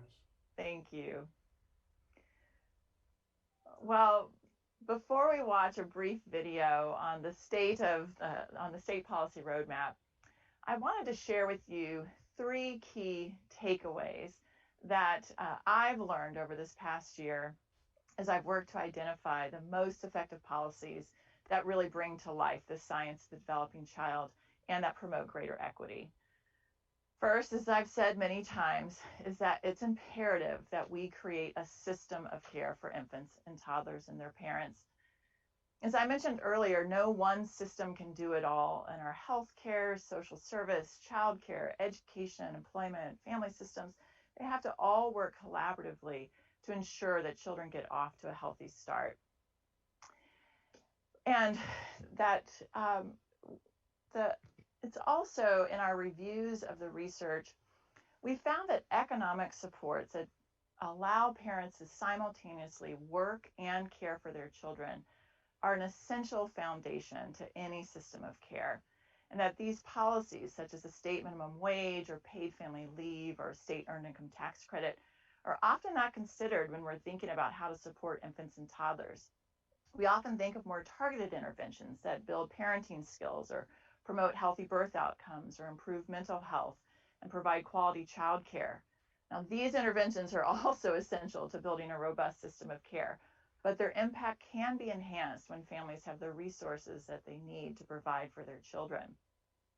The second thing I learned is that, and this is a little difficult to admit as an academic, but using an evidence-based approach to developing this roadmap has been a challenge. I was a bit shocked at how little we know about so much of what we're actually doing. We relied on strong causal studies to guide our conclusions of what policies are the most effective. But I want to be extremely clear that just because something hasn't been rigorously studied, it doesn't mean it doesn't work. It just means that we really need to learn more. We will be honest and we'll say when we're convinced by the evidence that something is not effective. But today, many of our most widely used approaches need further study. We need more strong causal studies to guide the field on what the most effective approaches are. And we also need more implementation studies and benefit cost analyses to learn how to make our policies more efficient and effective.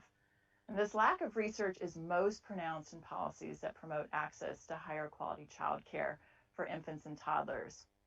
Most of that research is conducted on kids who are in pre-K or 3 and 4-year-olds.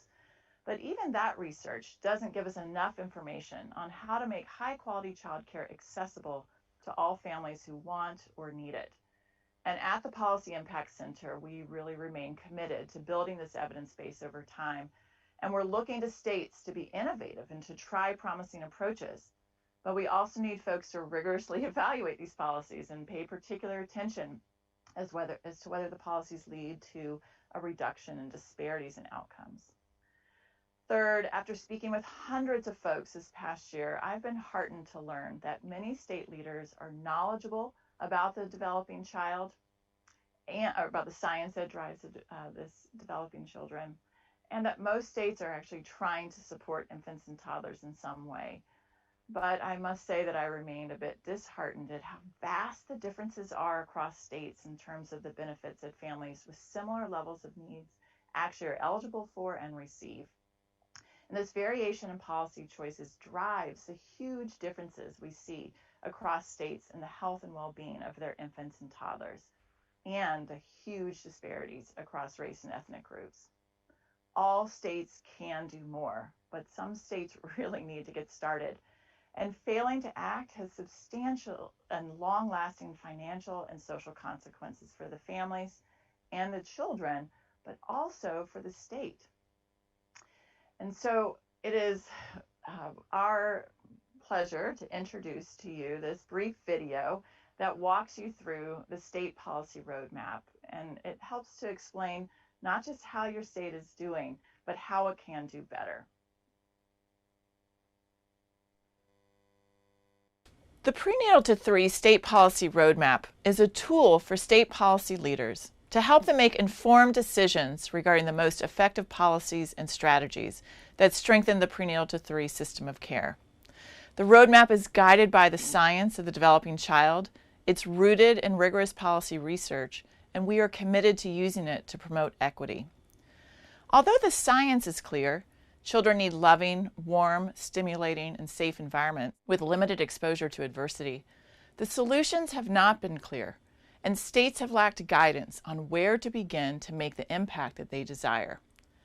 We developed a 4-step framework to guide our work and that allows states to use this roadmap to prioritize their prenatal-to-3 policy goals, to adopt and implement the most effective policies that impact these goals, and to monitor progress toward policy implementation and the reach of the policy, and to measure outcomes to determine the overall health and well-being of the infants, toddlers, and parents in your state. Our 8 prenatal-to-3 policy goals are informed by the science of the developing child, which shows that our supports for children and families need to be broad and they need to ensure that children are born healthy to healthy parents, that parents have the skills and resources they need to be the parents that they aspire to be and that their children deserve, and that when children are not with their parents, that they're in high quality, nurturing, safe care environments. Therefore, our 8 policy goals focus on mental and physical health, economic security, nurturing relationships, and identifying any needs early and connecting children and families with the services that can help them. We're trying to build a system of care to support the health and well-being of our children and families. We conducted comprehensive reviews of rigorous research, and we identified 11 solutions that strengthen this prenatal-to-3 system of care. Although we recognize that we need to continue to build the evidence base and learn more, we identified the 5 most effective policies and 6 strategies that have the strongest evidence base to date of impacting our prenatal-to-3 policy goals. The 5 policies foster the health and economic resources that families need to help their children thrive. The policies focus on ensuring children and families have access to the services that they need and that they're eligible for, such as health care and food stamps. And the policies ensure that work pays and that it allows parents to balance providing for and caring for their children. Although we will continue to learn more about the most effective aspects of the policies and the most efficient ways to implement these policies, the research on the state-level policies provide us with clear guidance as to what states need to do in order to see the impacts that we see in rigorous studies. For example, the research shows that paid family leave programs must provide a minimum of 6 weeks of paid leave to be effective, and a state earned income tax credit must be refundable and at least 10% of the federal EITC to generate a positive impact on employment and health outcomes. Turning to the 6 effective strategies, we find that they play an essential role in creating a robust system of care. We call an effective solution a strategy rather than a policy when the evidence demonstrates that the program or approach positively impacts at least one prenatal-to-3 policy goal, but the evidence does not provide clear guidance to states as to exactly what they should do to replicate the impacts that we see in the research. For example, rigorous causal studies show that group prenatal care is an effective program to improve birth outcomes and to build social support among pregnant moms. Many states are implementing group prenatal care programs, but they're doing so in a wide variety of ways. States that have the most robust programs are providing an enhanced reimbursement for group prenatal care through Medicaid, whereas other states mention on their websites that the approach is something that folks should try, but they do not provide a financial incentive for it. Similarly, all states are providing evidence-based home visiting programs, but some states supplement federal dollars with state funding to a level that allows the state to serve a substantial number of eligible children, whereas other states only use federal dollars and they serve very few eligible children. Over time, our goal is to learn and to share with you what the optimal investments are that states should make to reap the benefits of the programs at a statewide level. But at this time, for strategies, we measure states' progress relative to one another or external recommendations rather than a clear policy directive. Again, as the evidence base grows and we learn more about the innovative policies and programs that states are implementing, we will add to this list of effective solutions. We will also learn much more about policy implementation and the aspects of policies that should be considered or replicated to make the policy more effective and equitable. But this roadmap provides an important guide for states of where to begin. This roadmap chart will allow states to see which policies and strategies impact their prenatal-to-3 policy goals. Each column is a policy goal, and the colored circles within the column denotes whether that policy or strategy impacts that goal. As you can see, some goals are impacted by numerous policies, for example, sufficient household resources. And some policies or strategies impact numerous prenatal-to-3 policy goals, for example, paid family leave. And this chart allows for a quick glance at where states might want to begin based on what they have already done and the goals that they have. In each state's roadmap, which are available on our website at pn3policy.org, you'll see that if the state has fully implemented the policy or strategy, we put a check mark in the circle. And states should work to having check marks in all of these circles to really build a robust prenatal-to-3 system of care. And many states are making progress toward building this strong system of care for their infants and toddlers and parents. And other states have a long way to go.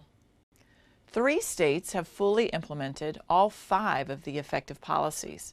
However, no state has made substantial progress toward implementing all of the effective strategies. 3 states have not implemented any of the effective solutions. What this means is that children with similar needs have access to very different services based on the lottery of where they were born. And these differences in services will be reflected in differences in long-term health and well-being and economic prosperity within the state. But we all know that policy adoption is a long game and that it typically does not happen quickly. States will often discuss a policy for several sessions before enacting it, and states will make enhancement to their policies or cuts over time. For this reason, we're tracking states' progress toward adopting and fully implementing each of the 5 policies and making substantial progress relative to other states toward implementing the effective strategies. Importantly, we only count states as a yes if the families in their state can receive the benefits. So, for example, Missouri and Oklahoma recently expanded Medicaid, but they've not yet implemented. So therefore, they are a 6 or showing some progress on this barometer rather than a yes. But once the policy is fully implemented, their score will increase. Similarly, 9 states have passed a bill to create a paid family leave program, but in only 5 states can parents currently take at least 6 weeks of paid leave. We also only consider a state to be a yes if their policy benefits are as generous as the research says is necessary to impact the prenatal-to-3 outcomes. For example, 30 states have a minimum wage that is actually higher than the federal minimum wage of $7.25 an hour. But only 19 states currently have a minimum wage that is at least $10 per hour, which is the minimum level necessary to see the potential impacts on earnings, health, and well-being. Similarly, 29 states have a state earned income tax credit, but only 18 states have one that is refundable and at least 10% of the federal EITC. Even if a state is a yes on a given policy or strategy, they may still have more to do to ensure that eligible families actually receive the benefits the policy provides. I won't lie, the state policy roadmap is long. It's over 300 pages. But although it is very fun reading, we don't expect that all folks will sit down and read it cover to cover. The executive summary provides an excellent overview of the findings, and the report itself is a collection of goal and policy profiles for quick reference based on your particular policy areas of interest. For example, each of the 8 prenatal-to-3 policy goals has its own profile that's approximately 10 pages. And most of those pages are full of maps and graphics, as well as cute babies. In each goal profile, we address why is this goal important? How are states doing toward meeting the goal? Which of the 11 effective policies and strategies impact that goal? And we describe the other policies or approaches that states are pursuing that will help us to build the evidence base. This is an example of the goal of sufficient household resources. Sufficient resources are necessary to reduce child poverty and to ensure that children have housing and food insecurity. A lack of resources can lead to extreme stress for the parents, which has long-lasting negative consequences for child development. We use 3 outcome measures to indicate how well families are doing relative to this goal in each state. We look at the percent of children under age 3 who are living in poverty. We look at these children who are living in crowded housing, and the percent of households with a child under age 3 who is food insecure. Each outcome is intentionally measured in the negative direction to help states understand where they're lagging and where they need to support their families. We also rank each state, including DC, from first, which is the best, to 51st, which is the worst, on each of the outcomes in our report. And although a particular ranking score is not that meaningful, For example, the difference between being ranked 36 or 38 is negligible. States can determine if they are leaders or laggards on each outcome relative to other states. For each outcome, we demonstrate the 5 best states and the 5 worst states to determine how large the range in outcomes is across our country. Using this example of food insecurity, you can see that virtually no households with very young children report that the children do not have adequate food in Kansas and South Carolina, whereas 1 out of 8 households with infants and toddlers report child food insecurity in New Mexico. The differences across race and ethnic groups are also startling. Approximately 7% of all households with children under age 3 report food insecurity, but infants and toddlers in Black families are 3 times as likely to be food insecure as in white families, and infants and toddlers in Hispanic families are twice as likely as white families. For each outcome, we also show the variation across all states and indicate the state's rank. Again, it's more important to consider which quintile your state is in rather than any particular rank to help you to understand if this is an area that you need to address. Recall that these numbers are from data that predate the COVID crisis, and all recent poll studies point to families struggling even more today than prior to the crisis. And it will be important to understand which state policies enabled families to weather the crisis more than others. For each Prenatal-to-3 policy goal, we also illustrate which policies and strategies impact that goal. As you can see, all 5 of the effective policies increase household resources, as well as 1 strategy, child care subsidies. These impact tables show the potential impact that each policy and strategy can have on that goal, and we pay particular attention to the impact the policy or strategy can have on reducing disparities. For more detail on the impact of the policy or strategy on each goal, you can read our complete summaries in our Prenatal-to-3 Policy Clearinghouse at pn3policy.org. In the roadmap, we also provide a profile on each effective policy and strategy, and that is a summary of the information from the Policy Clearinghouse. For each policy or strategy, we discuss what it is, why is it important, what impact does it have on prenatal-to-3 outcomes, what do we still need to learn about it, and what progress are states making toward implementing the policy or strategy. This is an example using the state earned income tax credit. This summary shows the goals that the policy impacts, a summary of its effects, and the number of states who have fully implemented the policy at a level the research says is necessary to achieve these impacts. In this case, a refundable credit that's at least 10% of the federal EITC. This impact table shows the potential impact that a state EITC can have on each of the PN3 policy goals. What's interesting is that a state EITC has a substantial impact on reducing disparities in adverse birth outcomes, an even larger impact than some programs that are directly targeted at birth outcomes. We are also tracking states' progress toward implementing each policy, and as you can see, there's wide variation in policy adoption of this policy. 18 states have implemented a refundable state EITC that's at least 10% of the federal EITC, but 29 states have some form of a state EITC, and additional 3 states have their own version of a tax credit that's similar to a non-refundable EITC. There's also considerable variation across states in the generosity of their EITC benefits.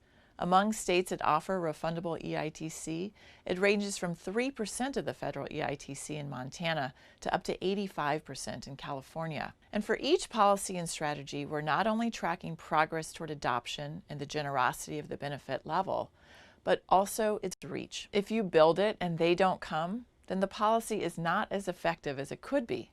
The data are not always available on the number of eligible families who receive a specific benefit. So we had to use proxies sometimes, and that is what we had to do for the state EITC. We don't know the percent of families who were eligible for the state EITC who filed for the tax credit, so we used the filing for the federal EITC as a proxy. It'd be difficult to receive your state EITC, which is a percentage of your federal EITC, if you didn't file for your federal tax credit. But this variation across states will help states to really understand the number of families who are eligible to reap the benefits of a state policy, but who are not currently receiving it.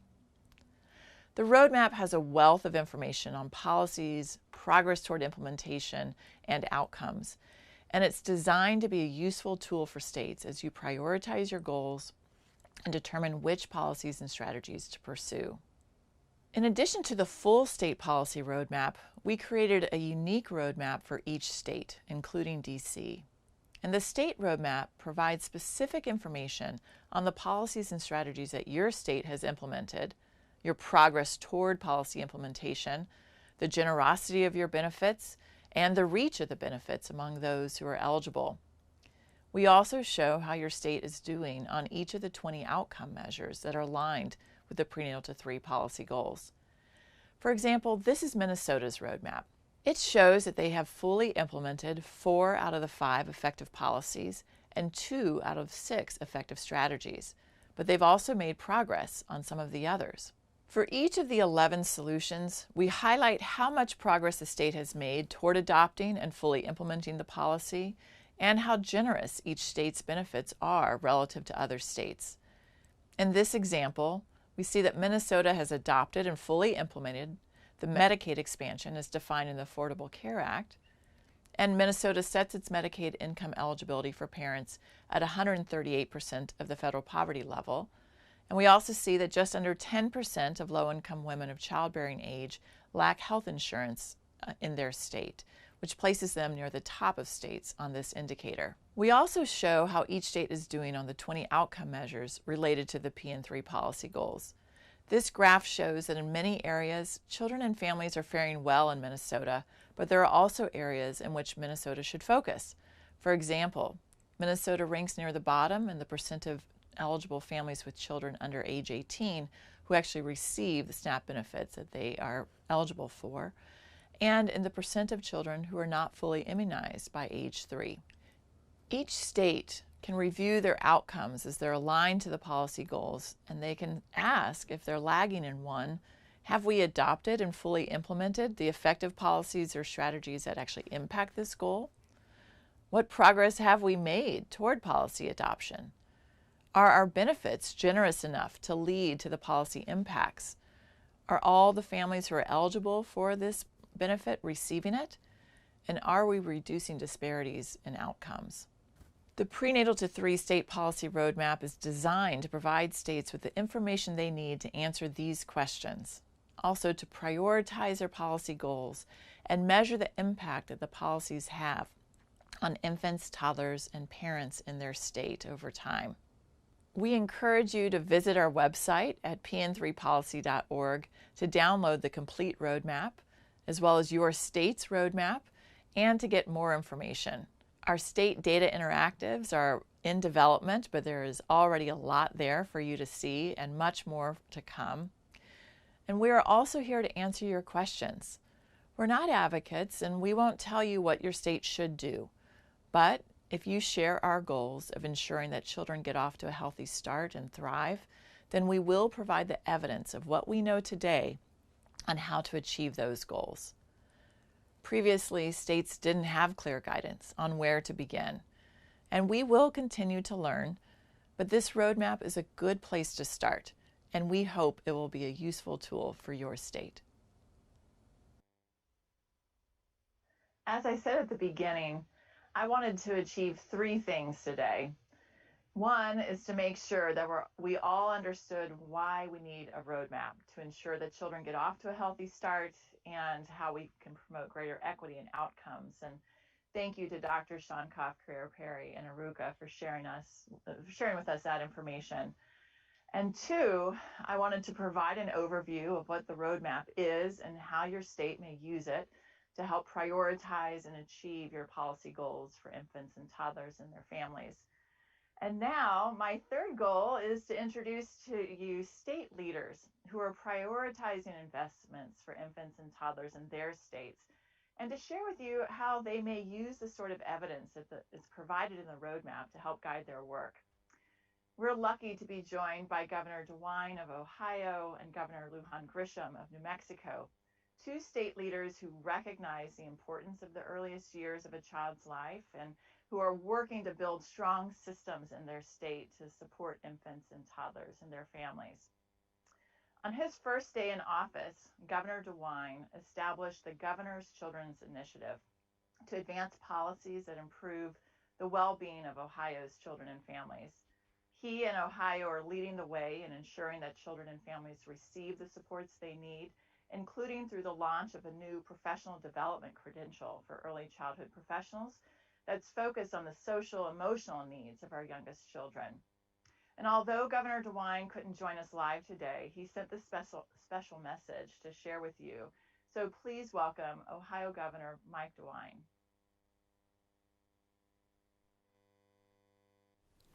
Hello, I'm Ohio Governor Mike DeWine. Thank you for allowing me to be part of this exciting debut. The Prenatal-to-3 Roadmap challenges states to elevate the priority of early childhood investments. Our children are our future. We have only one chance to get it right. There's no dress rehearsal. And science is clear that the first days and years of a child's life are the most profound to their lifelong development. I've heard it described like wet concrete. When concrete is freshly poured, it takes very little effort to make an impression. But as it hardens, it takes much greater force to make the same impact. Human brain development is much the same. Children are shaped by their early experiences, for better or worse. And in fact, some studies have shown that disparities between low-income and high-income babies appear as early as 9 months. And by the time children reach kindergarten, low-income children are generally 2 years behind their more affluent peers. But hope is not lost. There are amazing programs out there that can change the entire trajectory of a child's life. Programs such as evidence-based home visiting. I've set an ambitious goal in Ohio to serve 3 times as many Ohio families through home visiting as we are right now. To understand how to best serve more families, I put together the Home Visiting Advisory Committee on my second day in office. A critical part of their work was hearing directly from women who were served by home visiting and engaging them in the recommendation process. The committee ultimately developed 20 recommendations, which informed our executive budget proposal and ongoing efforts to enhance our home visiting program. With support from our state legislature, we have doubled funding for Ohio's home visiting programs, allowing us to serve hundreds more families. We're also moving upstream to enhance prenatal services that our moms receive. After interviewing dozens of expectant and new mothers enrolled in our Medicaid program, we found significant shortcomings in their care. Frankly, they felt stigmatized by their providers, which resulted in missed appointments and poor outcomes. A brand new $45 million program will bring together community-based pregnancy supports such as group prenatal programs, community health workers, and doulas with trauma-informed medical care to improve outcomes for our moms and babies. Over the past 19 months, Ohio has also made significant strides in our child care program. Today, nearly 100% of providers receiving public funds are rated on Ohio's quality rating system, and that is more than double what was taking place when I came into office. A study done by the Department of Jobs and Family Services found that children attending high-quality child care centers rated at 3 out of 5 stars or higher are better prepared for kindergarten than children who attended unrated centers. Research is also beginning to show that children who are proficient on the kindergarten readiness assessment are far more likely to pass the 3rd grade reading exam. As you all know, 3rd grade reading proficiency is correlated with high school graduation and better life outcomes. While having priorities like these is important, it's also crucial that we monitor our progress and measure outcomes here in Ohio. A theme also highlighted in the Prenatal-to-3 State Policy Roadmap. Innovate Ohio, an initiative created by Lieutenant Governor John Husted here in Ohio, has assembled a platform to improve information and data sharing techniques across agencies, boards, and commissions. Resources like this will allow us to see progress and changes that need to be implemented in our state. Ohio faces a lot of challenges, but in the words of former President Herbert Hoover, and I quote, "If we could have but one generation of properly born, trained, educated, and healthy children, 1,000 problems of government would vanish." Thank you very much. Well, thank you, Governor DeWine, for taking time out of your incredibly busy schedule to address our attendees today. I know it means so much to have the leadership really start from the top, that sets the agenda, that says that it is our littlest ones that we need to make sure that we pay attention to and support. And we're going to be joined briefly by Governor Lujan Grisham from New Mexico, who has also been a leader in early childhood. She's one of very few states that has an early childhood council. They have been working tirelessly this year to really bolster their focus on early childhood, not just pre-K, not just our littlest ones, but the whole spectrum. And it's going to make such a big difference in really pushing policy in that state. So we will be joined just briefly. Again, I appreciate the patience with some of the live technology that we have to deal with. And I promise when we all get together next year that there will be glitches too, even if we are live. That's just part of the way things go. But I appreciate so many of you who have joined us here today. I also want to encourage you to visit our website at pn3policy.org. I know that it had a few glitches this morning as everyone tried to download the roadmap, but I know we're back on and working. I also want to encourage you to follow us at PN3 Policy on Twitter, or I'm sure we're on some of the other sorts of social media platforms too, but that's really the only one that I know. But we really love to hear what you're thinking and doing for our infants and toddlers. After Governor Lujan Grisham joins us, we're going to be joined by two of our state representatives and a state senator, and they have really been instrumental in helping us to shape this state policy roadmap for infants and toddlers. And that's really, at the end of the day, who we're doing this for, is to help our state leaders make decisions about what they should do to make sure that children get off to a healthy start. And so we're so thankful for our partnership with the National Conference of State Legislatures for really helping to bring together state elected officials who are committed and interested in this work. And we can learn from them as much as we can provide them with information. Welcome, Governor Lujan Grisham. We are so honored that you are here with us. And we know that it's a live feed and that this sort of thing is happening. So we are so grateful for you to take your time and be with us here. You really are a leader in this prenatal-to-3 period and focusing on early childhood.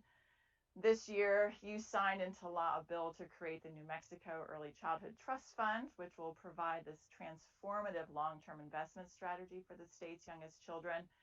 And like I said, New Mexico is one of only 4 states with a cabinet for early childhood. So Governor Lujan Grisham, welcome. Thank you for being here, and I will turn it over to you. All right, thank you. I'm on. Am I unmuted? Nope. Well, there you go. I didn't know I was unmuted. Good thing, Cynthia, I didn't say something that I shouldn't have in that regard. But you just did all of my opening remarks. I want to try to do 3 things if I can today. One, to make sure that everyone is participating in this conference is really clear about how grateful New Mexico is, that there are so many incredible both state workers and private sector partners and researchers that are always working cohesively and collectively to make sure that we are investing as early as we can by making sure our families, our moms and dads, and our little ones are as ready and supported and in a situation that we lower as much risk in this state, frankly, every state, all across the country. We would not be in a situation, it's the second thing, to talk about what those successes can look like if we didn't have these partnerships. And lastly, I want to make sure that this is a way to talk about that in the next, your participation, I guess I should say, in this conference means that all across the country, we can really, as a country, embrace that if we want things to be dynamically different for our families and our children, then we have to be really clear about the earliest investments, that prenatal investments in work to 3, and to make sure that early education is really a foundation, because kids are ready for that, our little ones, and then ready to go to school, that we are creating absolutely and unequivocally a population in this country that is compassionate, that can use intellectual supports and skills to tackle the kinds of challenges that all of us have seen now in this country raised in any number of ways. And to meet that future and to meet those challenges, we have so many incredible opportunities to realize those. We have to invest in our homes and in our children, and we have to be really clear what their future can look like. And you're doing that. So let's get right to it. Cynthia talked about some of the things that we've done in New Mexico with your help, and I want to make sure that we just quickly revisit all of those. So certainly when I was asking New Mexico voters to give me a chance to lead the best state in the country, we talked about our very negative childhood outcomes and our families in poverty data that have frankly prevented New Mexico and states like ours from reaching our potential and realizing all of our dreams. And so this was a priority, certainly during the campaign. It was a priority of mine in all of my elected positions. And quite frankly, early in my career, even when I was the Secretary of Aging and Long-Term Services, New Mexico still and then had one of the largest and growing populations of grandparents raising grandchildren. All comes down to, are we doing enough to invest and coordinate services for our littlest among us, and making sure our families are as whole as they can be as they go through this journey with us. And right after the election, we didn't quite wait until being sworn in and officially in a position to make changes.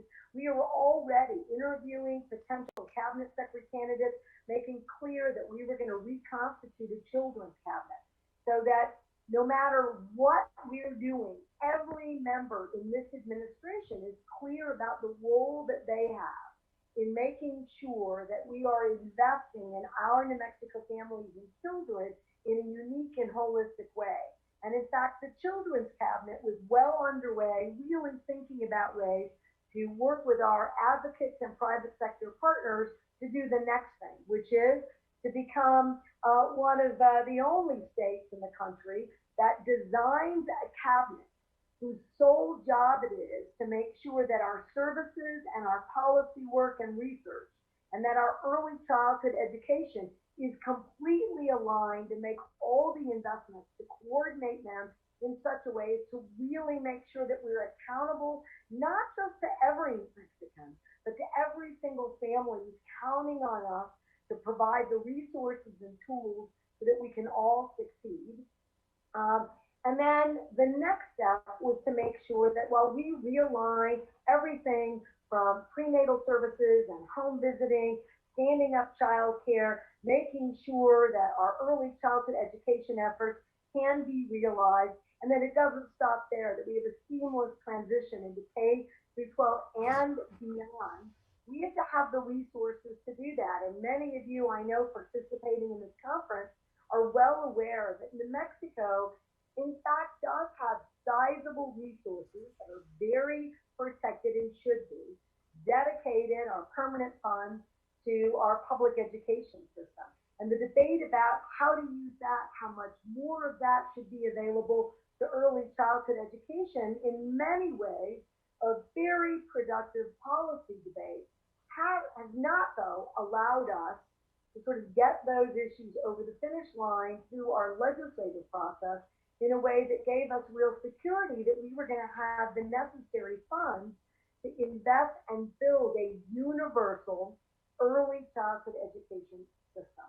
So once we got our early childhood education and care department, realizing the resources was the next challenge. So in 19, we have our cabinet, we have our children's cabinet, we have our brand new department, and immediately thereafter, we set the stage for a $320 million fund. We refer to it, it's not quite a trust fund, but close enough. That is a set-aside revenue access point to make sure that we can realize all of our potential and meet the needs of 50,000 3- and 4-year-olds in our education system in the state of New Mexico. Now, I have to say that given a pandemic, we've seen any number of challenges, including we had to be a little less protective about that fund, and $20 million is back to the state, but we still have all of those commitments by every elected leader in the state of New Mexico to make sure that whatever we do, that we are clear about making sure the necessary resources get where they need to go. And I'm very excited about this body of work. So let's do a quick refresher. We have a department that is armed, ready, and has all the tools, and quite frankly, has almost all the resources in the near term, at least 5 years, to make sure that these investments are making the difference that we need every day. 2, we have incredible partners, both inside state government, where we've realigned everyone and leveraged, including a children's cabinet, which is every cabinet secretary and every department in a position to really make a difference. And lastly, given what we know about the pandemic, we have seen incredible leadership in our new department and our secretary. So I want to do a shout out to Secretary Gerginski, who formally stood up the department in July, right in the middle of some of the toughest situations with the pandemic, which fly in the face of being in person, in-home visiting, working directly, hands-on with our families to make sure that these investments are making the differences that we need them to. And I want to highlight a story just about how incredible that dedication is. 2 things, actually. I said one story. One, New Mexico is seeing some of the lowest positivity rates in our child care centers, both for our educators there and workers and our children. And I will tell you that's because of the tireless work of this department, the Early Childhood Education Care Department, and the secretary, who have done enormous work and made, quite frankly, enormous strides in really changing the dynamic there and making sure that our essential workers and our families get the child care services that they need in a COVID-safe way. And to that end, as we shifted home visitation to more of a telehealth model, I was really struck by information that came to us in a survey. The only thing I don't love about getting in a survey is I can't give a shout out to the family or the home visitor, who I think really deserves our incredible recognition and appreciation. Because in this survey, the family who was getting telehealth home visiting services pointed out that there was a transition with the same home visitor who was coming in and then had to, in a COVID world, in dealing with our pandemic, had to move into a telehealth environment. But this home visitor took it upon herself to bring the, as a family member, the mom, I think, talked about her son getting books, and that he looked forward to getting those books, and in that home visit, that was a highlight in their work together. And they didn't expect that to continue when they went to telehealth, because we've interrupted that in-person dynamic. but that didn't get interrupted. And something that family looked forward to that was making a difference in the lives of our preschoolers didn't stop at the pandemic door. It stayed. And it's that kind of commitment where we're clear about the tools and resources that will, in fact, make all the difference in that child's life, that family's success, and the opportunities that will build for a lifetime.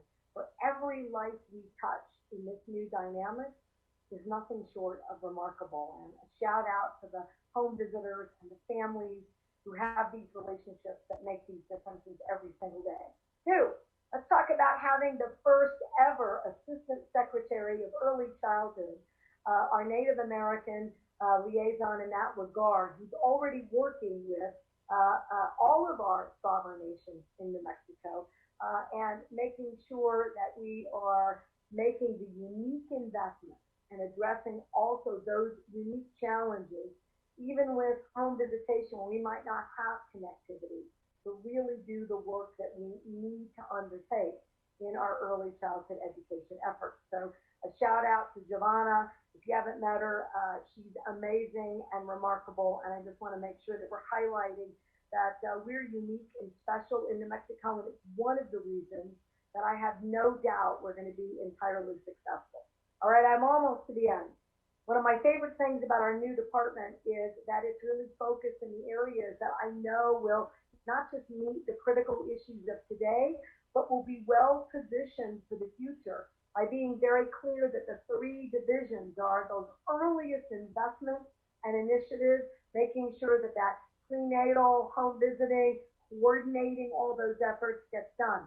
Two, that the education and nutrition, the holistic support of the family, that we're focused on that. Again, both in the context before we get to early childhood education and during our early childhood educational aspects, marrying those two, but having very specific divisions that are working uniquely and directly to meet those challenges and opportunities in both aspects. And then lastly, that we're going to do the qualitative work, that we're going to do the policy and the research work. And far too often, government is so busy and so uniquely laser focused on the problems of each day that we don't think about where we're headed and why, and we don't do the research that we can share with other states, best practices with our private partners, and really are looking about what changes we need to make for the future. And it brings me to the end of my remarks. None of this is possible without Pritzker.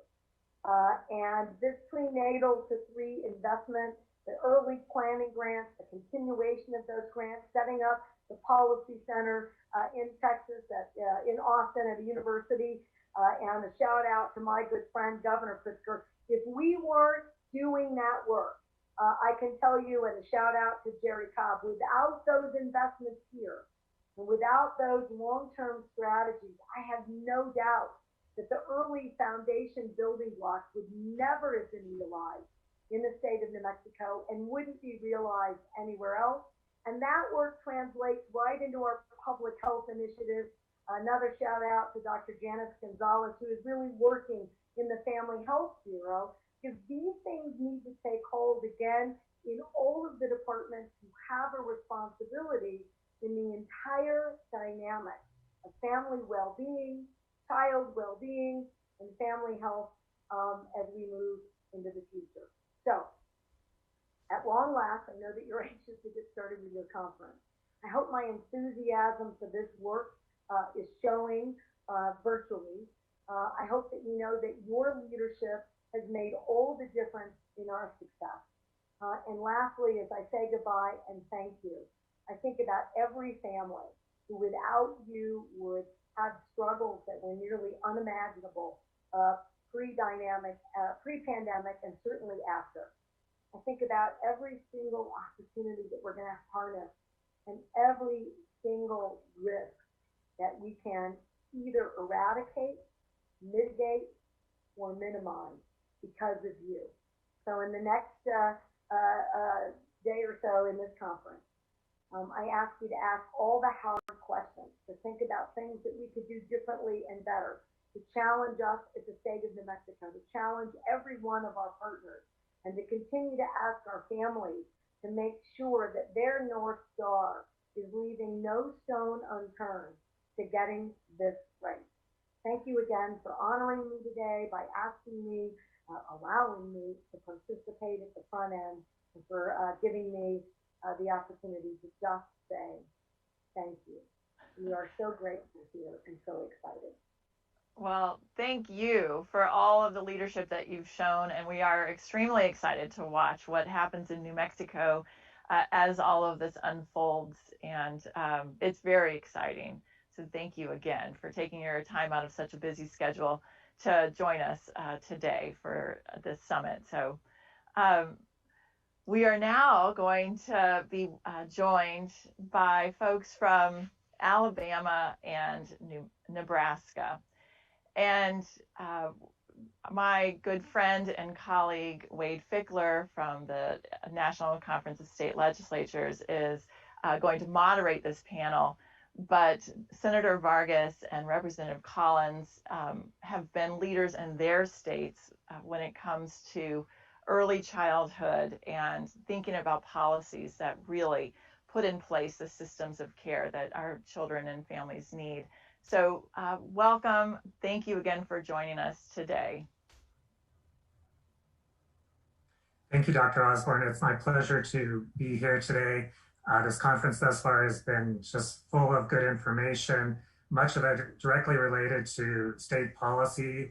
And now we have the opportunity to hear from two state legislators, Representative Terry Collins from Alabama and Senator Tony Vargas from Nebraska. Senator Vargas, let's start off with you. What drives your commitment to effective prenatal-to-3 policy? Thank you very much, and thank you, Dr. Osborne. Thank you, Wade, and thank you, Representative Collins. So what drives me, prenatal-to-3 is important to me, and it's both personal and I think it's professional and pragmatic. It's personal for me because I was a public school teacher growing up in New York City. I was a public school teacher in Brooklyn, in New York City. My wife was a public school teacher in special education in the Bronx, and we've been living in the education space for most of our careers. And we have seen the impacts of what happens when we're focusing on prenatal-to-3 strategies and policies and how they can help and how they can hurt communities, families, and our children. And the impact of that is resounding, especially early investments. It's personal because I have a 1.5-year-old named Ava at home and one on the way in January, a little baby boy. And since being a young parent and being a legislator, it's just reminded me and grounded me. And we need to think much more bold and brazen about how we're thinking about the entire system as a whole. And when we talk about prenatal-to-3, it has to be grounded in a larger comprehensive investment, because we know there's no silver bullet. Representative Collins and I have talked about this. There's no silver bullet. If we knew what it was, we would have invested in it already. And it also depends on regional and state needs. And so this is personal to me because of my family and my growing family, my upbringing. And then finally, it's personal because I represent one of the most diverse districts in the state of Nebraska. I represent a district that also has really high needs. We have a high free reduced lunch population, high percentage of people that fall in a Medicaid coverage gap. And because of that, we also have significant health disparities, socioeconomic disparities in my district. And we know it's tied to prenatal-to-3. And so there's a lot of reasons why I am invested in this area and have been committed to it. And I'm excited that this roadmap, and we're going to have this conversation here today. Representative Collins, same question for you. Why is prenatal-to-3 policy a priority for you? Well, it became a priority when I became a young mother as well, which was long ago, and now I have grandchildren. But that kind of started me interested in a local level at working with child abuse and neglect and kind of working with families at a home. And then in 2010, being elected, I chair education policy. So therefore, that makes it a focus. I chair our Child Abuse and Neglect Prevention Board and serve on Ways and Means. So working locally and at a state level, some of the things I've learned and I've seen as I've worked with our Department of Early Childhood have been what have caused that drive and that importance. When you actually learn about the brain science and you actually see how much a baby's brain grows in those first 3 years, and then there was a very powerful, Pat Cole did a research where they put little helmets on the babies and you could see little connections going on as that baby would sit in front of that mom and that mom would talk to that child, and you would see that little brain light up all over. And then more powerfully though, you saw that same baby in that same high chair with a little monitor on their little helmet on them, and you saw that mama looking down at their phone and not paying attention to that child, and you actually saw places in their brain grow dark. And so when you see the power and the importance that research shows, that the evidence shows makes a difference when you invest at those young, early ages with those families, with those children, that's what drives me to really want to make a difference in that area. And so I think the growth of the brain and the difference I've seen in that science and the evidence that you see how much better when these children are prepared and they're well taken care of, they do when they get to school. So that's part of what drives me. Okay, thank you. Representative, staying with you a bit longer, you received a copy of the Alabama roadmap last week. What did you learn about Alabama, your state, after reading the roadmap? I think the biggest thing I learned was how many different agencies and departments are involved in working on these needs. And that was overwhelming to me. I mean, early intervention, Department of Education, Department of Early Learning, DHR, all the way through Department of Labor, Medicaid. It was really amazing when you looked at all the different areas that work together. And so that, as I looked at the goals, I saw a lot of the goals are very important. And my guess is that every single state will work towards those goals in different ways. And so I think that's really interesting to see. When you look at these policies and strategies, I'm looking forward to getting more information and more on the evidence that shows why these are policies that they feel really work well at the University of Texas in Austin. And I also look forward to working with the different groups in Alabama that work on these initiatives to make sure that we're doing our very best job in reaching children and reaching families to make a difference. So the roadmap was very interesting. It was interesting to see where you were.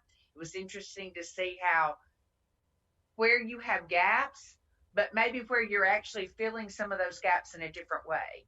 And so my learning in reaching out to the different areas was very helpful. So thank you for asking, Wade. Okay, all right. Senator Vargas, was there something about the roadmap that surprised you or confirmed what you knew or what you thought you knew but didn't have the evidence to support? I was surprised and a little bit not surprised, Wade.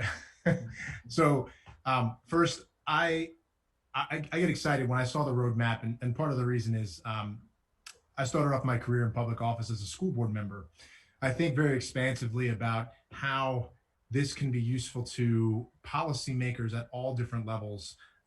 What is less surprising to me was seeing some of the policy wins that we've seen here in the state of Nebraska. We've had expanded income eligibility through our Medicaid expansion that passed on the ballot several years ago, or a couple of years ago now. We've had our state earned income tax credit of 10%, and that hasn't changed, but I remember that. So I was not surprised about that. I was surprised by seeing the lack or the opportunity we have with the strategies that could be implemented in the state of Nebraska to then further move towards strengthening our prenatal-to-3 system. Areas like childcare subsidies that we've worked on for the last several years in the legislature, but have not been able to push forward earlier intervention services as well. More early Head Start. We have obviously been supporting that, but there are opportunities here in terms of both strategies and policies that honestly surprised me that we haven't pushed pushed it forward as much as we needed to strengthen the system. But I see this as the half glass full. The roadmap that's in front of us is very much like when I was a teacher. Like we have to create a long-term plan. We got to create units. We got to create assessments, and that we can actually work with our stakeholders and identify which goals we want to prioritize year to year. I can tell you one positive that's coming out of this for me is we have a lot of initiatives that are working on looking at the early ed space, specifically in financing and funding and setting goals. But having a roadmap helps tremendously, because you can't figure out where you want to head until you've really accurately assessed where you currently are. And having this information for our state is invaluable. And hopefully other state legislators and policymakers will do the same thing when they're viewing this roadmap for their states. Senator, you mentioned that Nebraska has a state earned income tax credit. That's one of the areas where Nebraska is getting high marks in the roadmap. Another one is health insurance. What can you tell us about the state of these policies in Nebraska, perhaps how they were adopted, if there's an interesting backstory, and then efforts that might be underway or anticipated to enhance them? We're really fortunate in the state of Nebraska. So we're a unicameral state, if anybody didn't know that. We have one House, 49 senators. We represent the balancing act between us and the people is we have one House and we get to do a lot of really good work. It also means that the work we do, it's not easy to pass legislation. We introduced legislation these last several years to expand Medicaid. The reason we wanted to do it is from a very pragmatic, data-driven reason. We have a gap in the number of individuals in our state that fall in this working family, a working individual gap, and we wanted to make sure to expand it. My district actually had the highest in number of individuals that fell within the Medicaid expansion gap, and luckily, unfortunately, we tried to introduce it and it failed in the legislature. We fell short. Which leads me to believe we have more work to do with bringing this, what Representative Collins mentioned, bringing the rationale and the data-driven, evidence-based arguments for pushing forward these policies. And so what we were able to do, and advocates and stakeholders were able to then push forward a ballot initiative, which passed. Medicaid expansion just went into effect August 1st in the state of Nebraska, and we're already seeing enrollments come in. And so this is a great opportunity for the state. We need to make sure that people have health care coverage. We know that when this gap exists, it is a barrier for people to then work. It's a barrier for people to be able to focus on all the other things that are impacting the lives of individuals that are living in poverty or are working poor. And so Medicaid expansion is now in existence, and I think it's doing a great service to our state and Nebraskans. And hopefully we'll be able to do more. Earned income tax credit was something we had implemented. And in the past several years, we've introduced a couple different measures to expand that. And I'm going to keep pushing forward on doing that. I've introduced bills that have included that provision that have gone to revenue. And I think it's something we need to continue to look forward to, because we know it is a solution that works. And so those are two things that we're going to continue leveraging and working on. Representative Collins, my next question is for you. The roadmap shows that reducing the administrative burden for SNAP so that more eligible families can take part in the program and receive the benefits of it is something that your state is doing well. Can you tell us what steps have been taken in Alabama in that regard? Well, they've been steps that have been in place for a good long while. So I actually had to look that up a little bit because it's been over 10 years. But it's a simplified reporting system. And so what it does is it eliminates some of the duplication and the having to report over and over again. There are 3 exceptions if something of that happens: if you go over the 130% of poverty, or you aren't working the required amount of 20 hours, or have a lottery winning, which we don't have a lottery, so not sure how often that one happens. But anyway, then you might have to, but otherwise you're not having to repeat that, qualify and all. And one of the things I'd seen that you were going to ask was how could Nebraska, as they worked on that, these were a lot of these changes were done within the actual department themselves. So they weren't necessarily legislative. And the main reason I would say it would be beneficial too is because it truly reduced administrative costs for the state agency. So I know everybody's always looking for a way to reduce costs, since finding more revenue is sometimes difficult. So not having, being able to streamline that and simplify that process not only helped the families, but it actually helped the agency as they delivered those services as well also. Okay. Senator Vargas, would you like to respond? I appreciate Representative Collins. We've had a couple conversations now in preparation for this, but we have tried to do more in regards to our SNAP benefits in the state of Nebraska.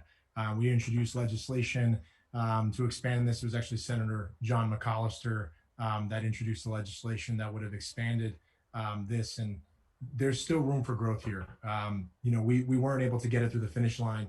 And again, I think sometimes things can be viewed as a partisan lens, and sometimes policies, we need to continue to work to bring forward the economic impact. It's not about necessarily just providing a quote unquote handout to individuals. It's making sure that we're removing barriers that are standing in people's way from being able to work and have full-time hours and be able to provide for themselves and their family. And so the bills that we've introduced with SNAP by Senator McCollister, we're making sure that we're increasing the gross income limit for the federal poverty level. We were one vote short, but the changing narrative we work on across aisles, I think, benefits tremendously. The Nebraska Chamber of Commerce has been supportive of this bill in the past, and in the past they haven't always been supportive of bills that were in this arena, but have, because they realize that our workforce cannot be, we cannot continue to tout our low unemployment and underemployment if we continue to have a large percentage of people that are working full-time and are still living in poverty. And so the one way to be able to bridge that gap is working on issues like expanding SNAP. And hopefully even our administration will continue to work on, we're still looking for more of that, some of the non-legislative solutions to then working on expanding access to SNAP. And so we have work to do. We're going to continue introducing that legislation. I know Senator McCollister is committed to that. Okay. Representative Collins, we've heard a lot today about how child and adult outcomes vary greatly by race, ethnicity, and socioeconomic status. And we anticipate that if states don't intervene, COVID-19 will further widen these gaps. What steps do you foresee Alabama taking in the next legislative session to start reducing disparities in health, well-being, and education and economic security? Looking at the roadmap and looking at all the different agencies that are involved and getting an opportunity as a legislator to reach out and try to partner. Well, one of the things that I was excited about too is our Department of Early Childhood used a PDG 0 to 5 grant, and they are working on something, and it really fits in exactly with what we're talking about too. Their vision is that all Alabama children would be healthy and emotionally ready to enter kindergarten, particularly low-income disadvantaged children, and strong supports would be provided to assist families in making informed choices. And their mission was to inspire and support and deliver a cohesive, comprehensive, mixed delivery system of high-quality education and care so that all Alabama children can thrive and learn. And they've asked me to be a part of that with them. And so it's all the groups that are going to be convened. And so I think that the roadmap's going to be a benefit as that group all works together. I think you're going to see that. I like the mission and the vision that they've got to work together to expand it. I think looking at these policies and strategies are going to be important. But I always feel that collaborating is going to make the biggest difference. I serve on a workforce development board as well. And like Senator Vargas mentioned, one of the biggest ways you can push forward child issues is to talk about how it affects the workforce, because sometimes you get a lot more traction when you're working along your workforce needs. And we know that childcare, especially quality childcare, is one of the biggest barriers we have to people being able to enter the workforce. And so I think as we put these issues together, we know that we are going to need about, in Alabama, 500,000 more workers by 2025. Well, the only way we're going to get over that gap is to allow more people to be able to work, because we're offering higher quality childcare for those families. You see the difference it makes in those children as they prepare and they get ready for school. And so I think by using some credentials that we can increase some of those wages of those childcare workers. I think as we look at different things about the plan, that when you have someone that's better prepared and providing a higher quality, then you also have sometimes businesses that are willing to partner with you in a public-private partnership. And you've got, I know locally, I helped raise funds to start our first early learning center here in my home of Decatur, Alabama. And we have a pre-K class, we have a Head Start class and our early Head Start and childcare areas. Those are the things that we're going to have to grow. We're starting to see some of our community colleges work together with that program so that the families can get the education they need so that they're qualified to go into that workforce. So I think when you put collaborating all those pieces together is that when you see actual successes all around the state. So working on where we see those gaps and making sure that we're providing the education we need, the childcare we need, and the quality, which is what's going to make the difference. And so I'm looking forward to working with those groups to make sure that that happens. Okay. Senator Vargas, one of the presenters earlier today, Dr. Iruka, emphasized the importance of embedding anti-racist strategies in policy. What opportunities do you see to embed anti-racist strategies in Nebraska state policy? Well, first, I think we need to embed that in everything that we do. And I know we use the word anti-racist, but I think we should be constantly thinking about viewing policy from a lens of inclusion and equity. Because if we're not trying to right the discrepancies and the disproportionate health outcomes that we're seeing for individuals in poverty, in particular we see for low-income African-American or Latino families, then we're not making a better system in our states and in our country. We need to do more than bridge that gap. You know, we see it with issues of childcare subsidies, which is something when it's a strategy. You know, we know that childcare is an opportunity gap that exists for families that are working families.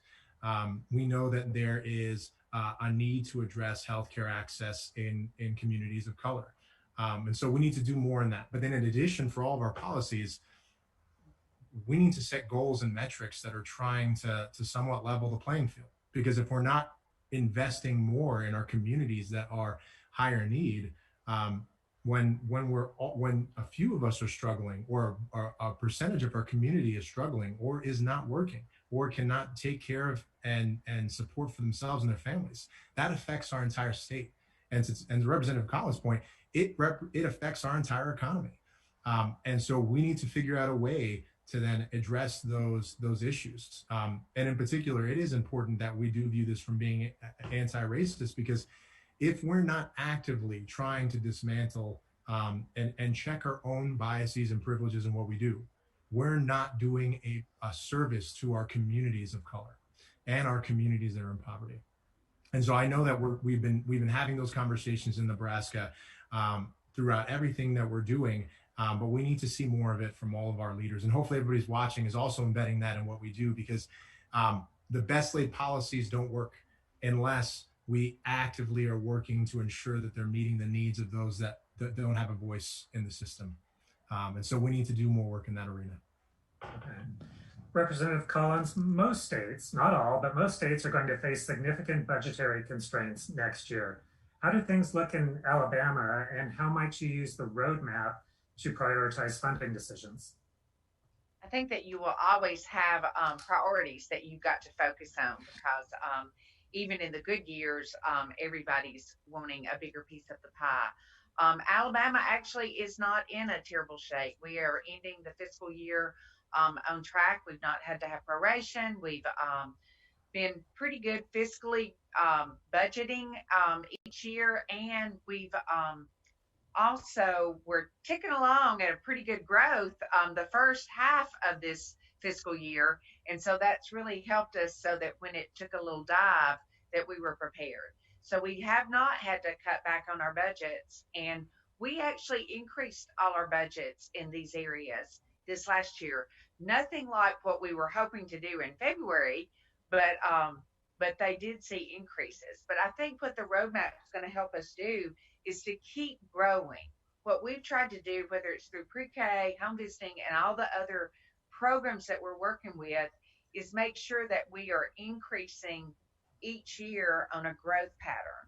We've got a lot of good advocate groups that work together with us. We're helping explain what those priorities are. And that's what I think, Wade, that is going to be the biggest thing the roadmap's going to do, is it's going to have some evidence based on how these policies and strategies really impact the different areas we're trying to make a difference for.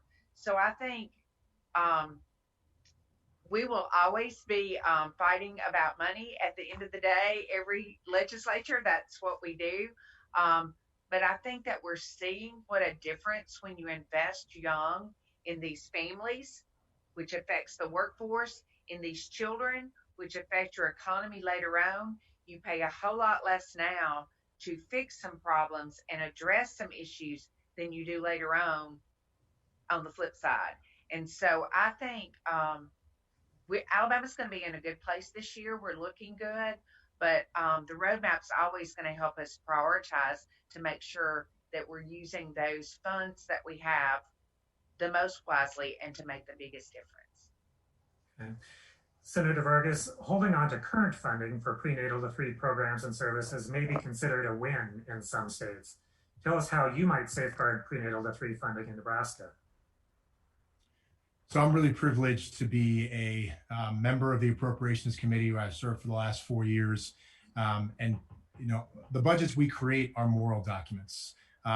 There is never enough funding to go around, and I think the goal is to prioritize meeting the needs of each of our states, and that's no different for the state of Nebraska. So I work with 9 other members of the Appropriations Committee, and you know, there's a huge opportunity to make sure that we are safeguarding, you know, cuts that are going to harm our populations that are really hit hardest by poverty, by food insecurity, by housing issues, and maternal health disparities, and infant mortality disparities. And we have an opportunity to make sure in our appropriations process to make sure that narrative is very clearly embedded in our rationale. I also serve as the chair of our planning committee. And so for every single legislative house that has some strategic planning committee, that's the committee I chair, utilizing that committee to make sure that you are grounding your rationale and data to support safeguarding investments in our early ed space right now. And I'm actually missing this meeting right now, which I'll join eventually. We have our early childhood governance and financing task force, and we're trying to evaluate how we're going to make sure we can better fund, well, not better fund, pie in the sky, meet the needs of our current early ed space. You know, we have somewhere in the vicinity of a $211 million investment of both federal and state funding dedicated to this, but it's clearly not meeting the full needs of our state. So we need to make sure we're prioritizing where the gaps are in all those different areas. Who are the people that are most impacted? What programs and services do we currently fund? And can we make sure that they're being as effective as possible? And then we need to make sure that they're prioritized in our appropriations process to safeguard against this, because there's never enough money to go around. But if we begin to make cuts that are affecting our highest need populations, we know that this, especially in the prenatal-to-3 space, we are cutting our long-term investment in our people and in our children for decades to come. And we just cannot afford to do that. This is a need to have investment we need to make, not a nice to have. Okay. This will be our last question. So the two of you fall on different points on the political spectrum, and yet you both demonstrated today that you are legislative champions for prenatal-to-3 policies and practices. My last question for you is, how do you anticipate using this roadmap in really sort of specific ways in this upcoming legislative session? One of the ways I plan is with the partnering with the partnering of the different agencies to find out where any duplications are, where any gaps are, where we can work and make those dollars go the farthest. Working with the workforce needs to blend and braid both the federal dollars and the state dollars, and even the local and the private, the industries that are needing workers so that they might be willing to work with childcare subsidies. So it can all work together to fit if we will just do the hard work of gathering people all into the same room and finding ways to make it work.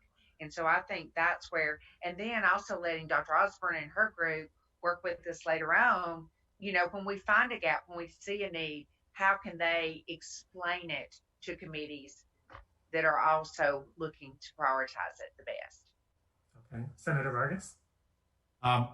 So I know that there's one thing that we need to make sure we're always focused on is building coalitions and collaborative, spaces across party lines. If we can't do that, we're never going to be able to get things across the finish line. That's also across legislature, our executive branch. And so I'm committed to continuing to do that because we need to figure out efficiency and effectiveness in all our programs. And that can't happen unless we work with each other, set some goals and priorities. And this roadmap ensures that it's not a formula, it is a roadmap so that we can make sure to come back and evaluate where we are in that roadmap so that we can make adjustments that we need to make our state systems prenatal-to-3 the best they possibly can be. Representative Collins, Senator Vargas, I thank you both for your time today and for sharing your experiences and insights with our audience. Thank you so much.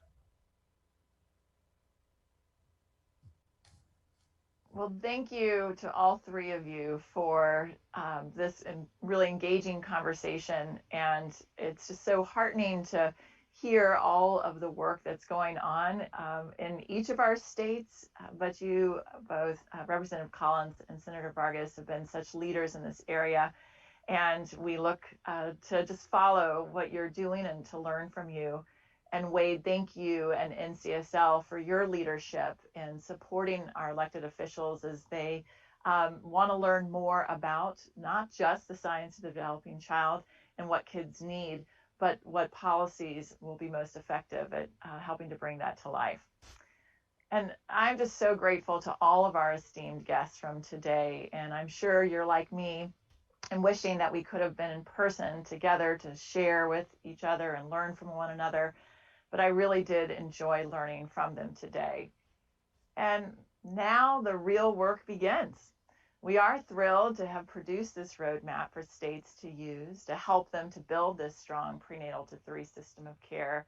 But a roadmap is only a guide of where we need to go. We all now have to do the hard work of actually getting there. We're going to be speaking at numerous events this fall to share more of our findings and to learn more from you about what your policy priorities are. And we're also going to be hosting a series of webinars that are targeted on specific policies and goals so that we can have more in-depth discussions on the research and practice in these areas. And as I mentioned earlier, I'm not here to tell states what to do. Rather, our aim is to provide the evidence that states need to make the policy decisions that really help them to meet their prenatal-to-3 goals. And based on what I've learned this past year or so, I do have a call to action for all of us. All of us need to embrace the science of the developing child. As Dr. Shonkoff says, the science is screaming at us.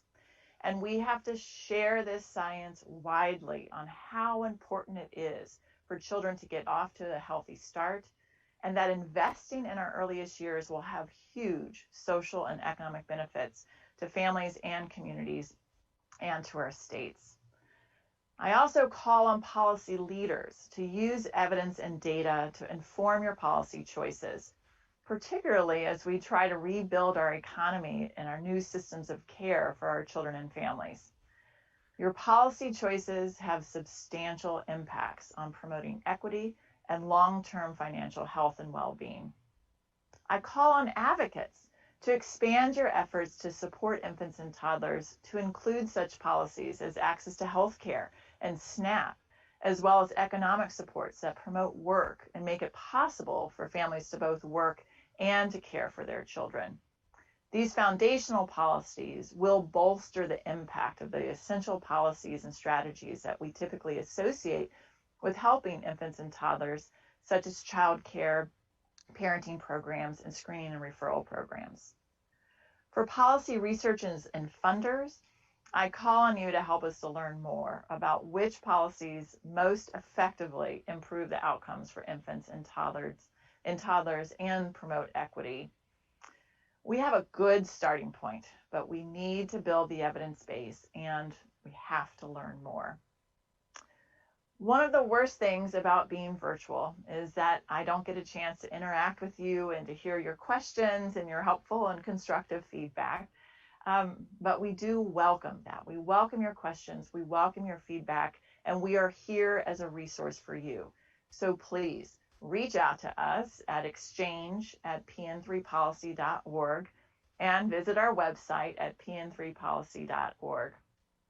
Our exchange team will also be contacting many of you to learn what it is that you're doing and what your goals are for your infants and toddlers and parents, and the challenges that you face in achieving these goals. Sharing this information widely across the field will help to improve both policy implementation, but also research. The next policy roadmap has already begun.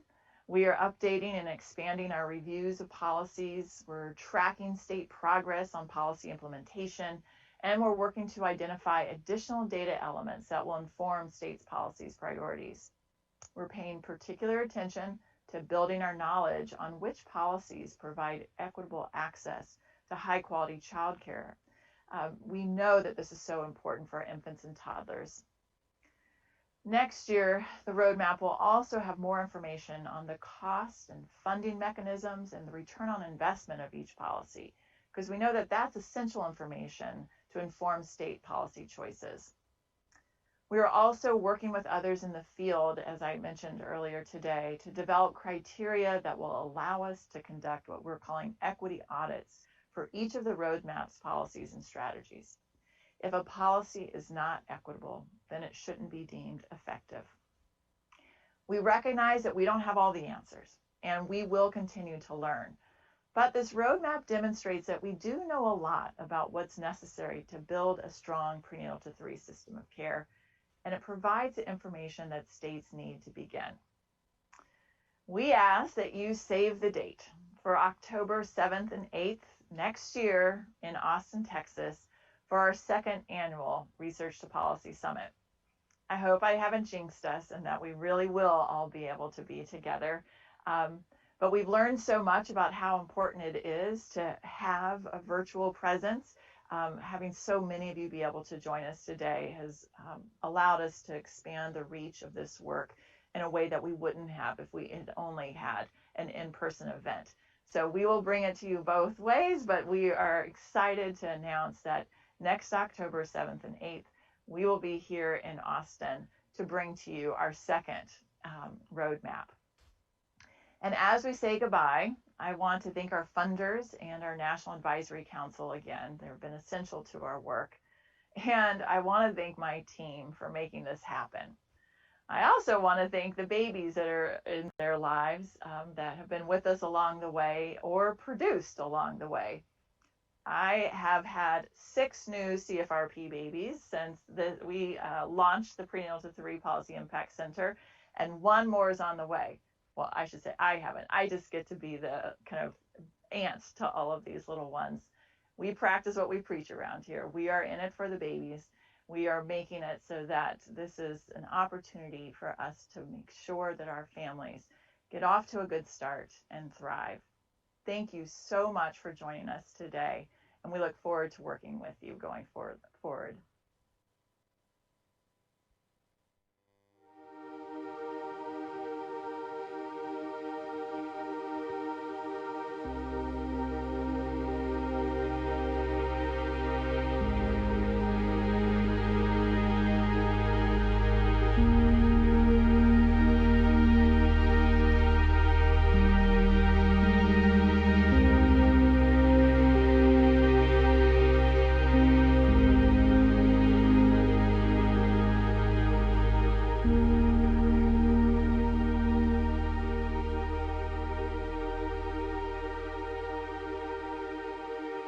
you.